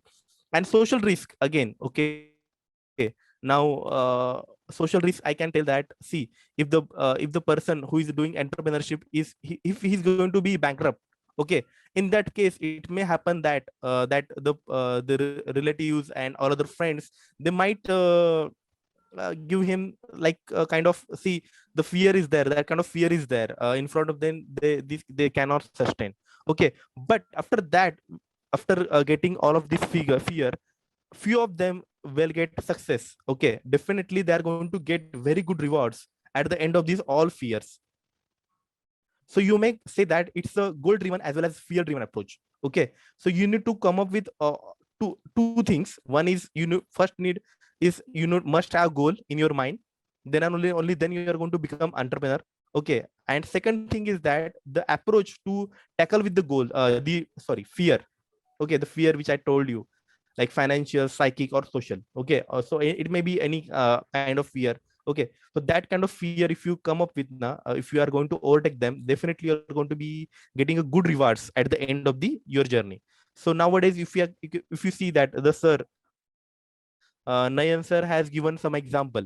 Okay, the Bhavesh Agrawal example he has given, Ola, then the Swiggy, Zomato. Okay, the Ritesh Agrawal. Okay, Oyo. So all these examples, if you see that, these examples are leading from these small ventures, they have got a very good success. Okay, now this is not the thing like one startup he told about the Big Basket.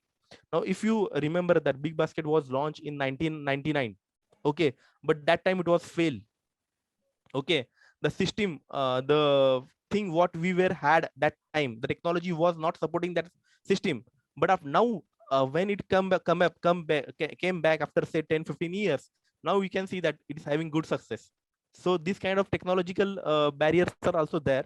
So you need to come up with the solutions. Okay, basically to tackle this all technological barriers, the fears, to get the huge success. As the people have got, like Paytm is there, then Big Basket is there, Flipkart is there, then Amazon is there. So all these are the startups who came after say 2000, but they are now the multi-billionaire they became, and they are now having the funding more than say $1 billion. Okay, so this is my approach. So that's it from my side. If you are having any question, you mind, let me know. Yeah. So, okay, let's move ahead with our third mentor and speaker, Mr. Sudarshan Lawyer. What would you like to, what is your approach to the same question, to the same problem? I hope I'm audible. Yes, you are, sir. So, see, like sir was saying, Mr. Gandhi sir pointed out so many problems, so many things. And one thing is, there's a small difference between rural India and cities, people living in cities. So, like most of the examples which sir gave, the entrepreneurship came from cities area, Bangalore, Delhi, Mumbai, or other places. If you are living in, even a tier 2 city or tier 3 city, the fear of failure is way too high. The lack of infrastructure, lack of commitment from family members, lack of support from surrounding, from friends, it is driving things even more. Like people from IIT, if they get support, or people from Elite Institute, they get support, it's not a big thing. They're bound to get support. They're bound to get things. So if you're in IIT, you are okay. You are going to get support. You are going to get fundings. You are going to have all the background, all the things. But if you're not from IIT, if you are from a tier 2 city, from a normal engineering college, or just a normal medical college, or normal pharmacy college, or normal, they don't even forget the support. They don't even have the teacher who can help them out in the next stage, or to even plan their business. And that fear drives the entire thing down. If you take, India is still an agricultural country. There are a lot of good innovations happening in agricultural side. But most of the innovations cannot be converted into big companies or a big startup. If you read the story of John Deere, if you read the story of other big tractor companies, even Bobcat or something, they solved a small problem on agricultural side and they made a huge industry out of it. In India, we have solved so many problems at various levels. If you go to Kolhapur side, they have solved the problem of the cotton industry. If they go to this side, the MP side, they have solved the problem of some other K.I.T.E.S. They are doing some turmeric plantation and everything. But that is it. A small area, a small number, and even that farmer who is doing it is putting money out of his pocket. He or she may have that support in the background that he can put that thing. But otherwise, it is gone. That's one thing which is driving the second tier, third tier students not to take up entrepreneurship. It is taking a whole lot of different approach. Like even if they have great ideas, even if they have a great commitment, or even if they have a great, challenge or a solution to a simple, small thing, since the lack of infrastructure or lack of guidance or lack of that support, that fear of failure drives everything. And in today's world, when the exam marks drives that are you a smart person or are you a stupid person? You may not get good marks. That does not mean you are a stupid person. But in today's world, what we say, if you don't get a good marks, you are a stupid person. You are a bad person. Even though if you don't, he may not be he or she may not be a bad person. But that approach at a very young age kickstarts the entire process. So that's what I feel, that the approach should be changed at school level for students, for teachers, and for even parents. Parents who are doctors, parents who are engineers, parents who are CA. Means I have faced this problem with the parents who are actually like very good educators. They don't want their kids to do any job, or don't want to set up any business. That's the problem. Thank you, sir. So, okay, so a lot of insightful points made by Mr. Sudarshan Loya. So I think we have two votes for yes, both fear-driven as well as goal-driven, and just one vote for only goal-driven. Am I correct? Do I stand corrected, sir? Let's not make it a competition. Let's not make it a voting thing. It's just okay. That means what sir said was right. Sir was saying that we should be goal-driven, and I completely agree with you. We should be goal-driven. But are we? That's the question. Are we? So building on that, I have a very simple story to share. So there was this very successful entrepreneur whose name I'm not going to share, and what the story he narrated is that once he happened to throw a party at his home. So he was actually planning to be a party planner. So when he finally he managed to get a lot of people from his college, from his society to attend this party, which was planned on the weekend. Then the party, he wanted everybody to remember the party. Everybody did remember the party, but for the wrong reasons, because the party was a complete, total failure. Now, this entrepreneur who wanted to be aspiring entrepreneur, he stopped going to the college altogether. The only reason that he stopped going to the college was that he had a fear that, because the party was a total failure, so he didn't want to show his face to anybody. So what this entrepreneur that later on added is that he had a self-centered nature.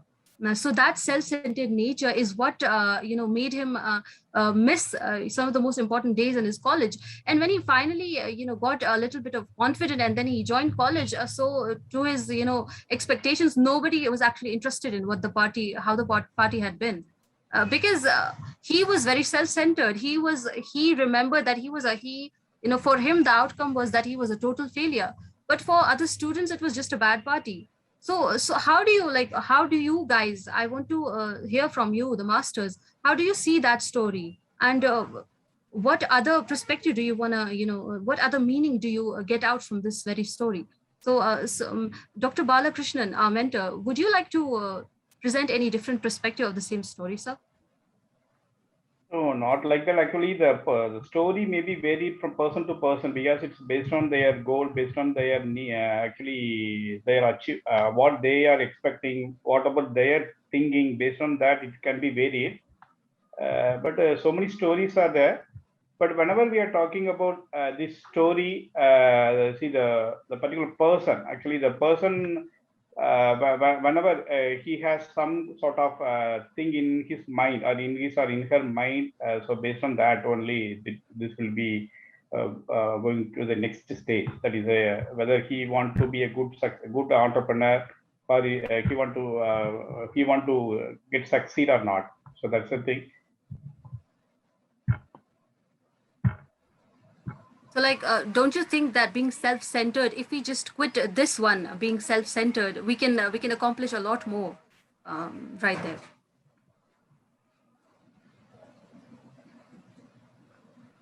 Dr. Balakrishnan. Yes, ma'am.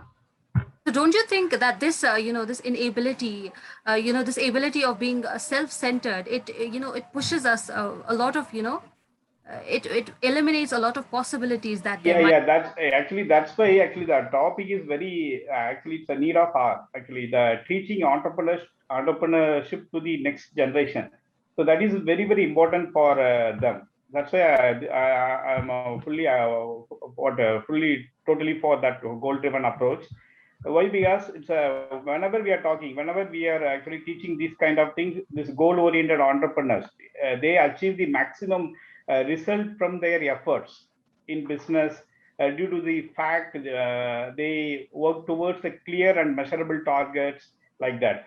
So whenever we are talking about that thing, here we are the architect. We in the sense that entrepreneur are the architect of our own business. So we have to accept the responsibility for our long-term success, and also we have to working towards that what the goal is, what goal they he or she what this essential for their achievements. So like that. And also another important thing, the primary responsibility of that entrepreneur is to design your future, design their future the way you want to it be like that. And another important thing, the clarity is also very important. So the clarity is vital. Whenever we are talking about the entrepreneurship, the clarity is very, very important thing. So that's why the very act of becoming clear about what you want and what you have to do it, and that it increases the probability that you will realize your goals exactly as you imagine and in the time scale you set like that. So that's a very important thing. That's why I'm taking this goal-oriented approach. And another very important thing, whenever we are talking about this, teaching the entrepreneurship for the young people, the starting point of the business success is to think like a winner. That is also very important thing. Yes, I think like a winner, Yeah. I've also heard this very beautiful thing, very beautiful quote.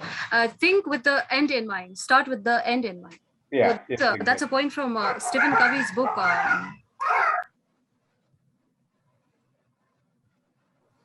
Okay, that's a point from Stephen Covey's book, 7 Habits of Highly Effective People. Now, I'm very curious with here, Mr. Sudarshan Lawyer, what would you like to add on that, sir? Like your point, are they self-centered? A certain approach goes away. To be at my level or at my observation, young kids are not that much self-centered. They still have a friendship approach. They still want to be with people. They still want to enjoy life and do all these things. They're not self-centered. And like Sir said, clarity is required. But problem is, what is clarity? For them is still a different path. For them, most students, entrepreneurship just can be a way to earn money, way to just become rich without actually going to a job, without working hard.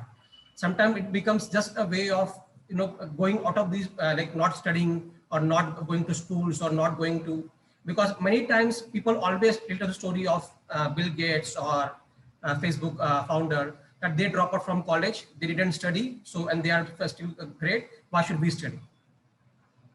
And so I think so was Elon Musk was said. So they always mention all these people, and they always forget that these guys actually did go to college, they did study, and they actually studied in their field to the maximum possible level.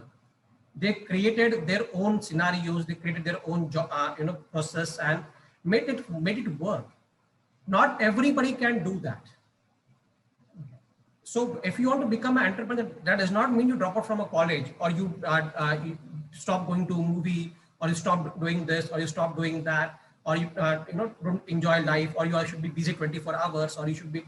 But it should not. It should be about like what sir was saying, Gandhi sir, that passion should be converted into an entrepreneurship. And when you do that, you are by default, you are happy. By default, you are part of that system. You want to be there. You like to be there. So self-centeredness is not a part here. It is more about how the problem is being approached. That is the main problem, crux in this next generation people. When you teach them entrepreneurship, actually, like we have been told to work hard, so only then you can reap rewards. Work hard, then only you can reap rewards. Like from very early age, we have been taught that work hard, work hard. But what does hard work really means? That does not mean sitting on one chair and reading for 18 hours straight a day. Not even old people used to do that. But the approach is very different. That way it is taught is very different. So I really feel that this process need to be correct in setup. Actually, when Gandhi was speaking, I wanted to ask him a question about this. That in India, there's not a one single Kickstarter company. There's not a single Kickstarter company which can help students, which can help the next generation people. Like in USA or Canada or Australia, Europe, they have Indiegogo, they have other platforms which can help even people from villages level, from tier 2 level, from small cities level, to help them promote their ideas. We don't have a single one here. So one of the bigger problem is when you think of entrepreneurship, people think of a business. When you think of business, people think of marketing, and not everybody is good at marketing.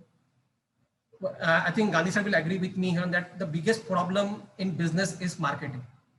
Most business fails because they're not able to market their product. They're not able to provide that platform, provide that base for their product, the support for their product, and not because they don't want to, because they don't have an idea how to do it. And here self-centeredness or here lack of awareness morals is not a problem. Here the problem is they are not been taught in that way at very young age, when they are in 7th grade or 8th grade or 9th grade. This was the point I even told last time also. These marks really don't matter. These marks nobody cares. 7th, 8th, 9th, nobody cares this mark. But still we are so much focused what you are doing, what you are doing. Did you got 95%? Did you got 94%? Means I had a person who is a CA. He came to me, sir, you can teach my daughter whatever you want, but her percentage should not drop by 0.5%. And like, what are you looking for? Do you want your daughter or your son to grow, or is that percentage really important for you? That's the approach which is becoming a problem. Thank you. Very insightful points you made, sir. So now I'm just wondering, you made so many insightful points. Like, we have to be clear what we want, and also there's not a problem somewhere in our ethics, in our moral values. The problem is that we do not clearly know what we want to do. We are not passionate. And also you made a very interesting point that starting an entrepreneurship, an entrepreneurial career should not be an excuse for dropping university. Let's move ahead. We have a very interesting question from our dearest participant, Dr. Girish Sapra. Now the question, let's move to our honorable mentor, Mr. Prakash, Mr. Pankaj, apologies there. Mr. Pankaj, I would read out the question for you, sir. The question by Dr. Girish Sapra is, he says, I think entrepreneurship in schools should focus on developing life skills rather than expecting everyone to become an entrepreneur. What are the views of our dear panelists? So first we will take your views, sir, with due respect. Rightly said. Will you repeat question again? I'm sorry? Please repeat again your question. The question is that he thinks entrepreneurship in schools should focus more on developing life skills rather than expecting everybody to become an entrepreneur. So that's what he wants to know, what our mentors' views on. See, the very good question. Actually, this one is this approach is very good. See, first of all, if you teach them life skill, now in life skill, I can say that one skill is like a failure skill. That skill also we need to teach to our students. Okay. Now everyone is not very much keen to become entrepreneur. Okay. Now if we are focusing and if we are forcing all students to become one, okay, then that is not the thing which we are going to get succeed. Okay. So basically, we need to first of all find out their you can say hobbies, their likeness, means what the field they are liking. Now, if you can see, imagine that if Sachin Tendulkar would not play cricket, so if he was actually very good player, but he was not a singer, na. If you say that if his sir master means teachers were forced him to become singer, whether it was possible, the same thing you can it can may happen with the other people also. Okay, now we need to first of all find out the hobbies, as well as the life skill, what this actually pointedly said, that first of all we need to teach them life skill. And from that, if we get like their likeliness, means what field they are liking. Okay, whether they want to go for a job, whether they want to create the job, means whether they want to become entrepreneur. Okay, we can't force entrepreneurship on anybody. This is my single can say answer to this. We can't force entrepreneurship to anybody. If it's a choice, okay, by a person, okay, then definitely it can be a choice. And in that case, he or she need to accept the failures, as sir has told.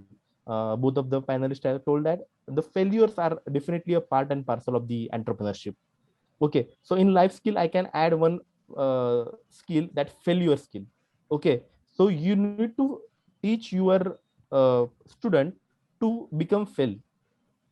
This I can add, because see, if you do that, what will happen, as sir has told, that 7 8 9, nobody cares about these marks and all other things, correct? So if you teach them that if you are going to fail, nobody is going to care, then definitely they will become more confident.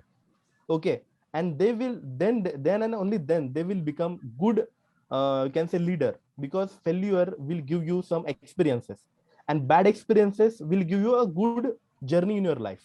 Okay, so if you are going to learn from your bad experiences, means your failures and all other things, definitely you are going to become a very good person, or very good person, means in that you are definitely going to have the life skills. Okay, life skills may be a different skill. Communication, you may have communication skill, you may have the presentation skill, you may have the behavioral skill, you may have the ethics. Okay, ethics is also one of the very important thing for marketing. Sir was telling, like, marketing is one of the very important thing which we need to look up for the entrepreneurship. In that, if we are going to be a ethical person, then definitely in ethical way, if you are going to do that, definitely you are going to get a very good success in your life. So definitely I can go with the thing that the entrepreneurship cannot be forced to anybody. Yeah. Definitely.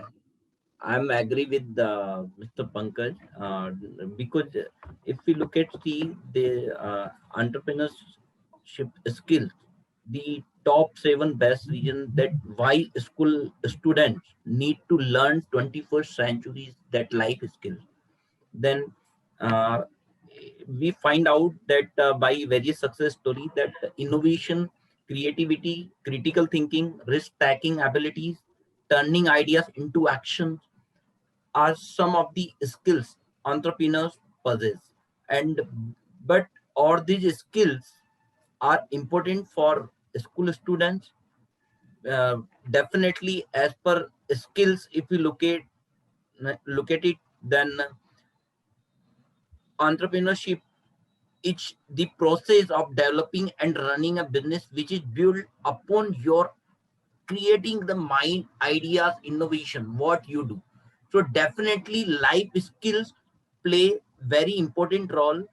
And what as per that, if I discuss about one of the uh, great entrepreneur that told about this, like Ritesh Agrawal, young entrepreneur, founder of Oyo Rooms, especially given that suggestion to all of school students to learn within their early age life skills.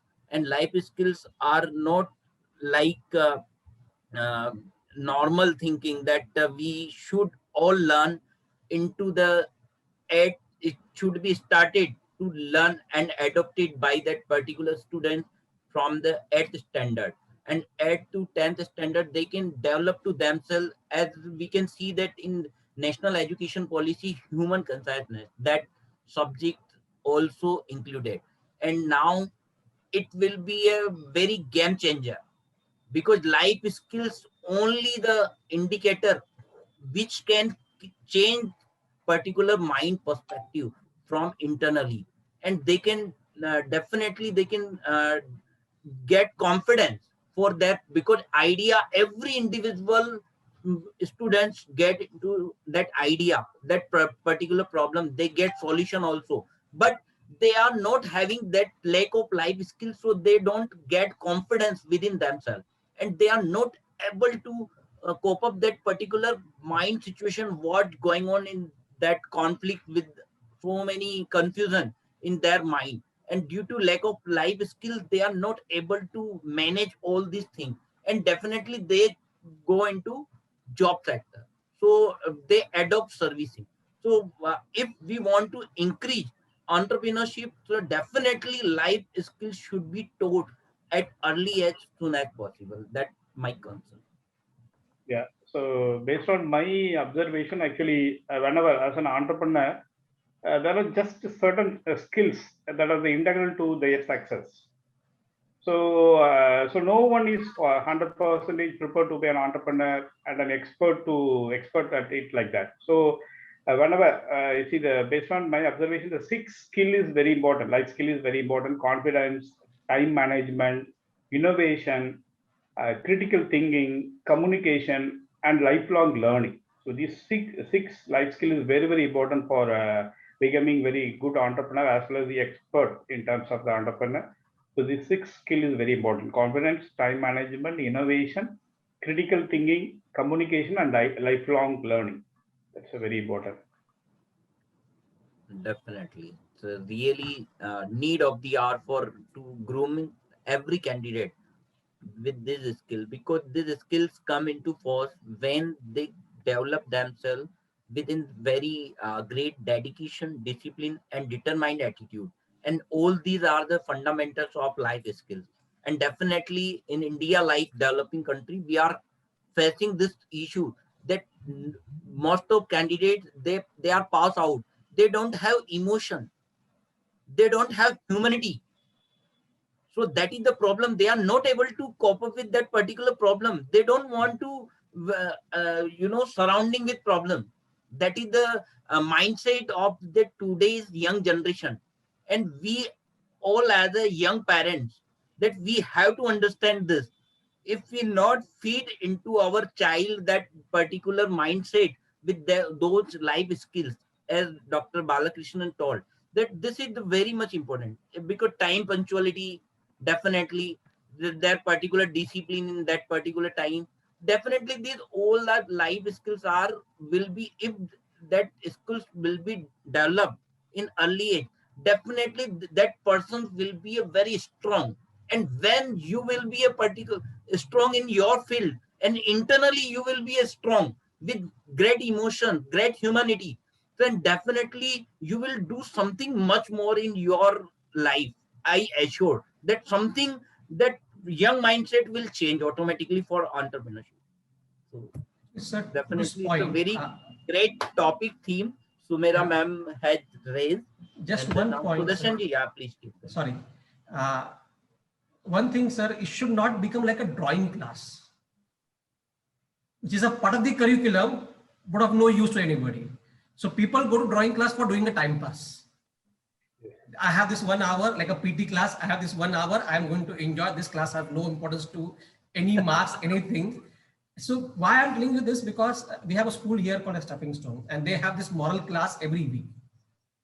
And the principals, and they call various students and people and alumni, and they have these lectures there to teach about this thing.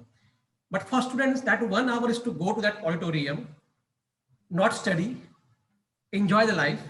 That 1 hour is just to sit in the dark room and take a nice nap, or just have like apart from doing homework, apart from doing something, this is the part of that. So this is the problem with any extracurricular activities happening in the school level. If that extracurricular activity is not part or not incentivized, it just become a way of running away from your studies. That's it. For 90% students, it is just a way of running out of studies. Maybe a drawing class, maybe a PT class, maybe a moral ethics class, maybe a crafts class, maybe a games class, maybe a story class, maybe a literature class. No importance. Like, and nowadays, even with the new education, like with the new policies, the top 5 marks will be selected. The top 5 subjects will be selected for the marks. Even the value is lost even for not some other topics which you're not interested in. So most of the time, the problem is, I agree that we should teach the life skill, and life skill definitely has to be the part. But that part should be correctly weaved in the system. That it should be a way that those kids have to take part. Not just because it's an obligation for half an hour I have to go there and waste my time and then come back, but it should be a part of their system. It should be a part of it. Yes, this is as important as a science or a history topic or a math topic to me. It should not become another drawing class. I completely believe in that part. Otherwise, it is going to waste just time, and definitely after 1 or 2 weeks or 1 month or 2 years, it will just become a time pass class, and that should not be the case. Thank you, sir. Really, Sudarshan sir, you told right, and I think that some point I would like to mention in a brief that that few things that school doesn't teach to students, that every teacher who are listening me, they should understand that these things in any particular schools, I'm not talking about few, maybe good schools are doing very good, but most of schools, 99.99% in India, they doesn't teach these skills what I'm going to mention in a brief. How to sell, first off, they never teach. How to think, they never teach. How to negotiate, they never teach. How to face failure, they never teach, because this is also part of the life skills. How to manage time, they never teach. They will punish, but they will never teach what is the importance of time management. There are so many research studies have been shown in Google. You can understand by on the time management only, because great and great personalities only success by the efficient time management. And they never teach how to invest money in early age. Yep. Parents should teach to their child, and that teacher also should teach. They should arrange like type of webinars, seminars, and workshop to teach them. Principle of success, they never teach. What is the fundamental of the success? They teach that they have to become a big person, great person. On the top position they have to reach, but they never teach what is the basic fundamental of success. They never teach how to build a career. They teach that they have to become engineer, they have to become doctor. But our Allen coaching institution, if I earlier I have discussed that institution develop mindset, because their punchline is sanskar se safalta tak. So that's why if any Allen pass out student, you can listen them, you can see them. Maybe they are civil servant, maybe they are teacher, maybe they are good doctors or someone, but they will become something after completion of that coaching. Maybe they will not become doctor or engineer. So that mindset should be of that particular individual who have been engaged in that teaching. How to handle money, they never teach. How to make an impact on the society, they never teach. How to start a business on initial level, just as a fundamental level, as like projector learning we give in a science project, right? But they never teach how to start a business. They never teach what is the importance of travel, because this is also very important, because by that very basic necessity, so many problems they can get into for, and they can learn so many life skills. They never teach how to be a good partner. They never teach. Good partners means this is not like couple. The good partner means how to sharing, caring, within their companion, their friends, colleges, they don't teach. They teach, mother teach, don't share your food with your classmate. Yep. Parent teach, never share your this thing with other. Few parents, few teachers share good things with their particular child student. So these are very important. They never teach how to communicate well with elders or something. They teach, okay, you have to use this attitude or something. You have to handle teaspoon like this. Parents will teach like this, but they never will teach like attitude or communicate effectively according to audience, according to companion grassroots level. Maybe their communities may be low down compared to others. As they go into in various circumstances, they see differences in the society, and they never be like companion with those who are lower than them, right? So this is the very basic fundamental. They never teach how to read a financial statement. So these are very much important things that teacher should teach, and they should plan some program on all these basic fundamentals, so that students, when they pass out from their particular standard on that schools has been just preparing their student, they can be confident. They can be a nation builders, that they can think something that, okay, I have think that problem, they can work upon that problem solution of that, and automatically they can build up some startup in early age. All these things happen in developed country, but in developing country we never work upon all these things. That's why in Okay. developed early age I'm jumping, sir. I'm jumping in. Apologies from my side. Actually, the thing is that we are also running out of time. As much as we are loving what all of you are sharing with us right now, we're also running out of time. And yes, one of our panelists has a question, and we are going to very quickly. I'm going to shift the discussion, the spotlight, to our mentor, Dr. Balakrishnan. Sir, would you like to, with due respect, answer this question from Joseph Das? The question I would read out for you, sir.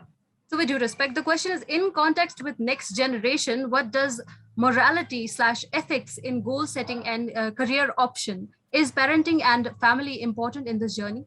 Would you like to share your thoughts, sir? Yeah, actually, can you repeat the question? Yes, absolutely, sir. So the question from Joseph is, in context with next generation, where does morality or ethics in goal setting and career option come from? I guess it's that. Is parenting and family important? Yes.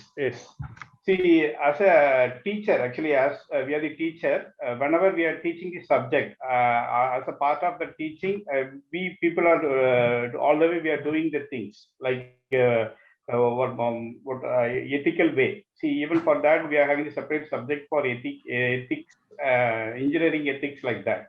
So what are the things we have to doing even for the business or some other kind of activity, like as an engineer. So that is a very important, the ethical way of teaching, ethical way of that doing the business, that is also very important. So all the way, actually, as a engineering curriculum, we are having such kind of subject also. So all the way we are teaching the things. That's my point. Okay, thank you very much. So, Mr. Joseph has actually shared a very interesting message in the chat box that he, along with his students, are attending the webinar. We are honored. Thank you, sir. Thank you for attending this session with us. So we are running out of time, and let's move to our mentor and speaker, Mr. Pankaj. Sir, would you like to add any final thoughts as we are reaching the conclusion of this very discussion? What final thoughts would you like to add from your personality, your wisdom, sir? See, ma'am, actually, see, it's a very good workshop we are having on the Entrepreneur Day, World Entrepreneur Day, you can say. I hope the attendees what we are having today may become a good entrepreneur. Okay, may become entrepreneur, not required to be good. Okay, see, the thought which we got from all the panelists as well as from the speakers was very interesting. The Dr. Nayan has shared a lot of things which we need to look at for the student. Okay, Now this basic fundamental, you can say, knowledge should be given to the student or to the son or children from parents and from teachers. A school level teacher are going to be a very important, you can say, uh, link here to be given the training to the student, okay, in this particular manner.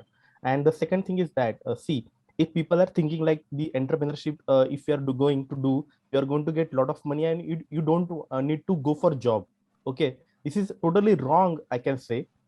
See, I have one, I have read one book, in that it is clearly written that, see, if you are going to job, you are having a job of 8 hours, okay. Now if you are doing the entrepreneurship, now you are having a job of 24 hours. This you need to keep in your mind, okay.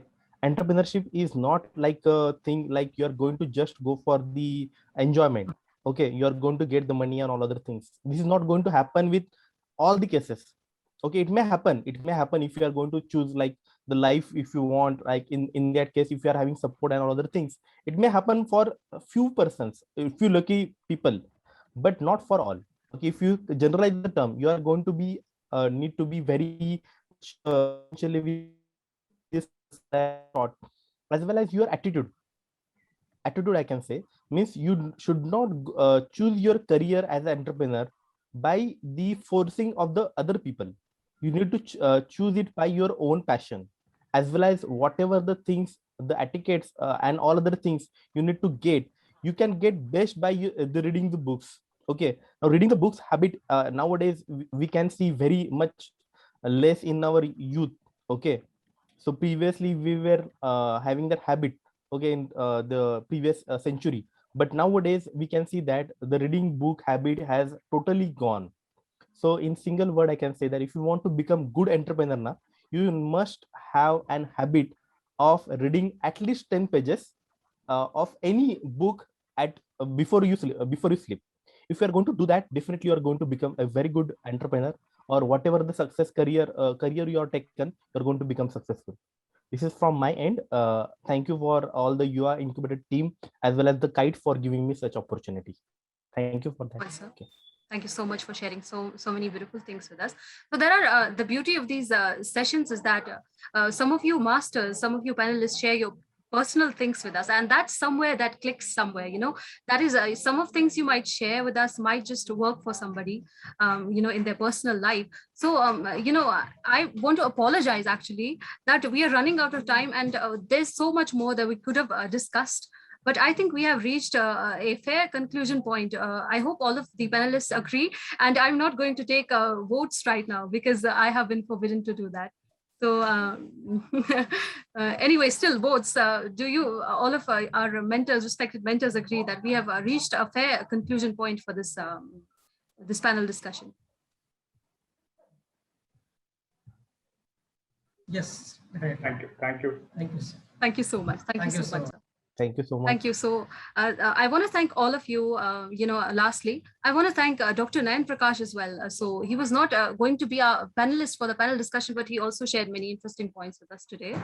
And secondly, I want to thank our panelists. Yes, dear participants, we are going to share, we are going to talk about the feedback form as well. So firstly, before that, I want to thank our panelists once again, Dr. Balakrishnan Subramanian. I want to thank Mr. Pankaj Krishna Jadhav. I want to thank Mr. Sudarshan Lawyer, last but not the least. I want to thank all of you for being with us today, for making this time and sharing so many beautiful thoughts. Dr. Nayan Prakash as well, for sharing all of that wisdom that you have gained, and sharing so easily is a very huge thing for us. Thank you so much. Thank you. Thank you so much. Thank you. Ma'am, one query from Joseph, Mr. Joseph Dina Bandhu Das. Actually, he told that I have blame on someone, on parents or teacher.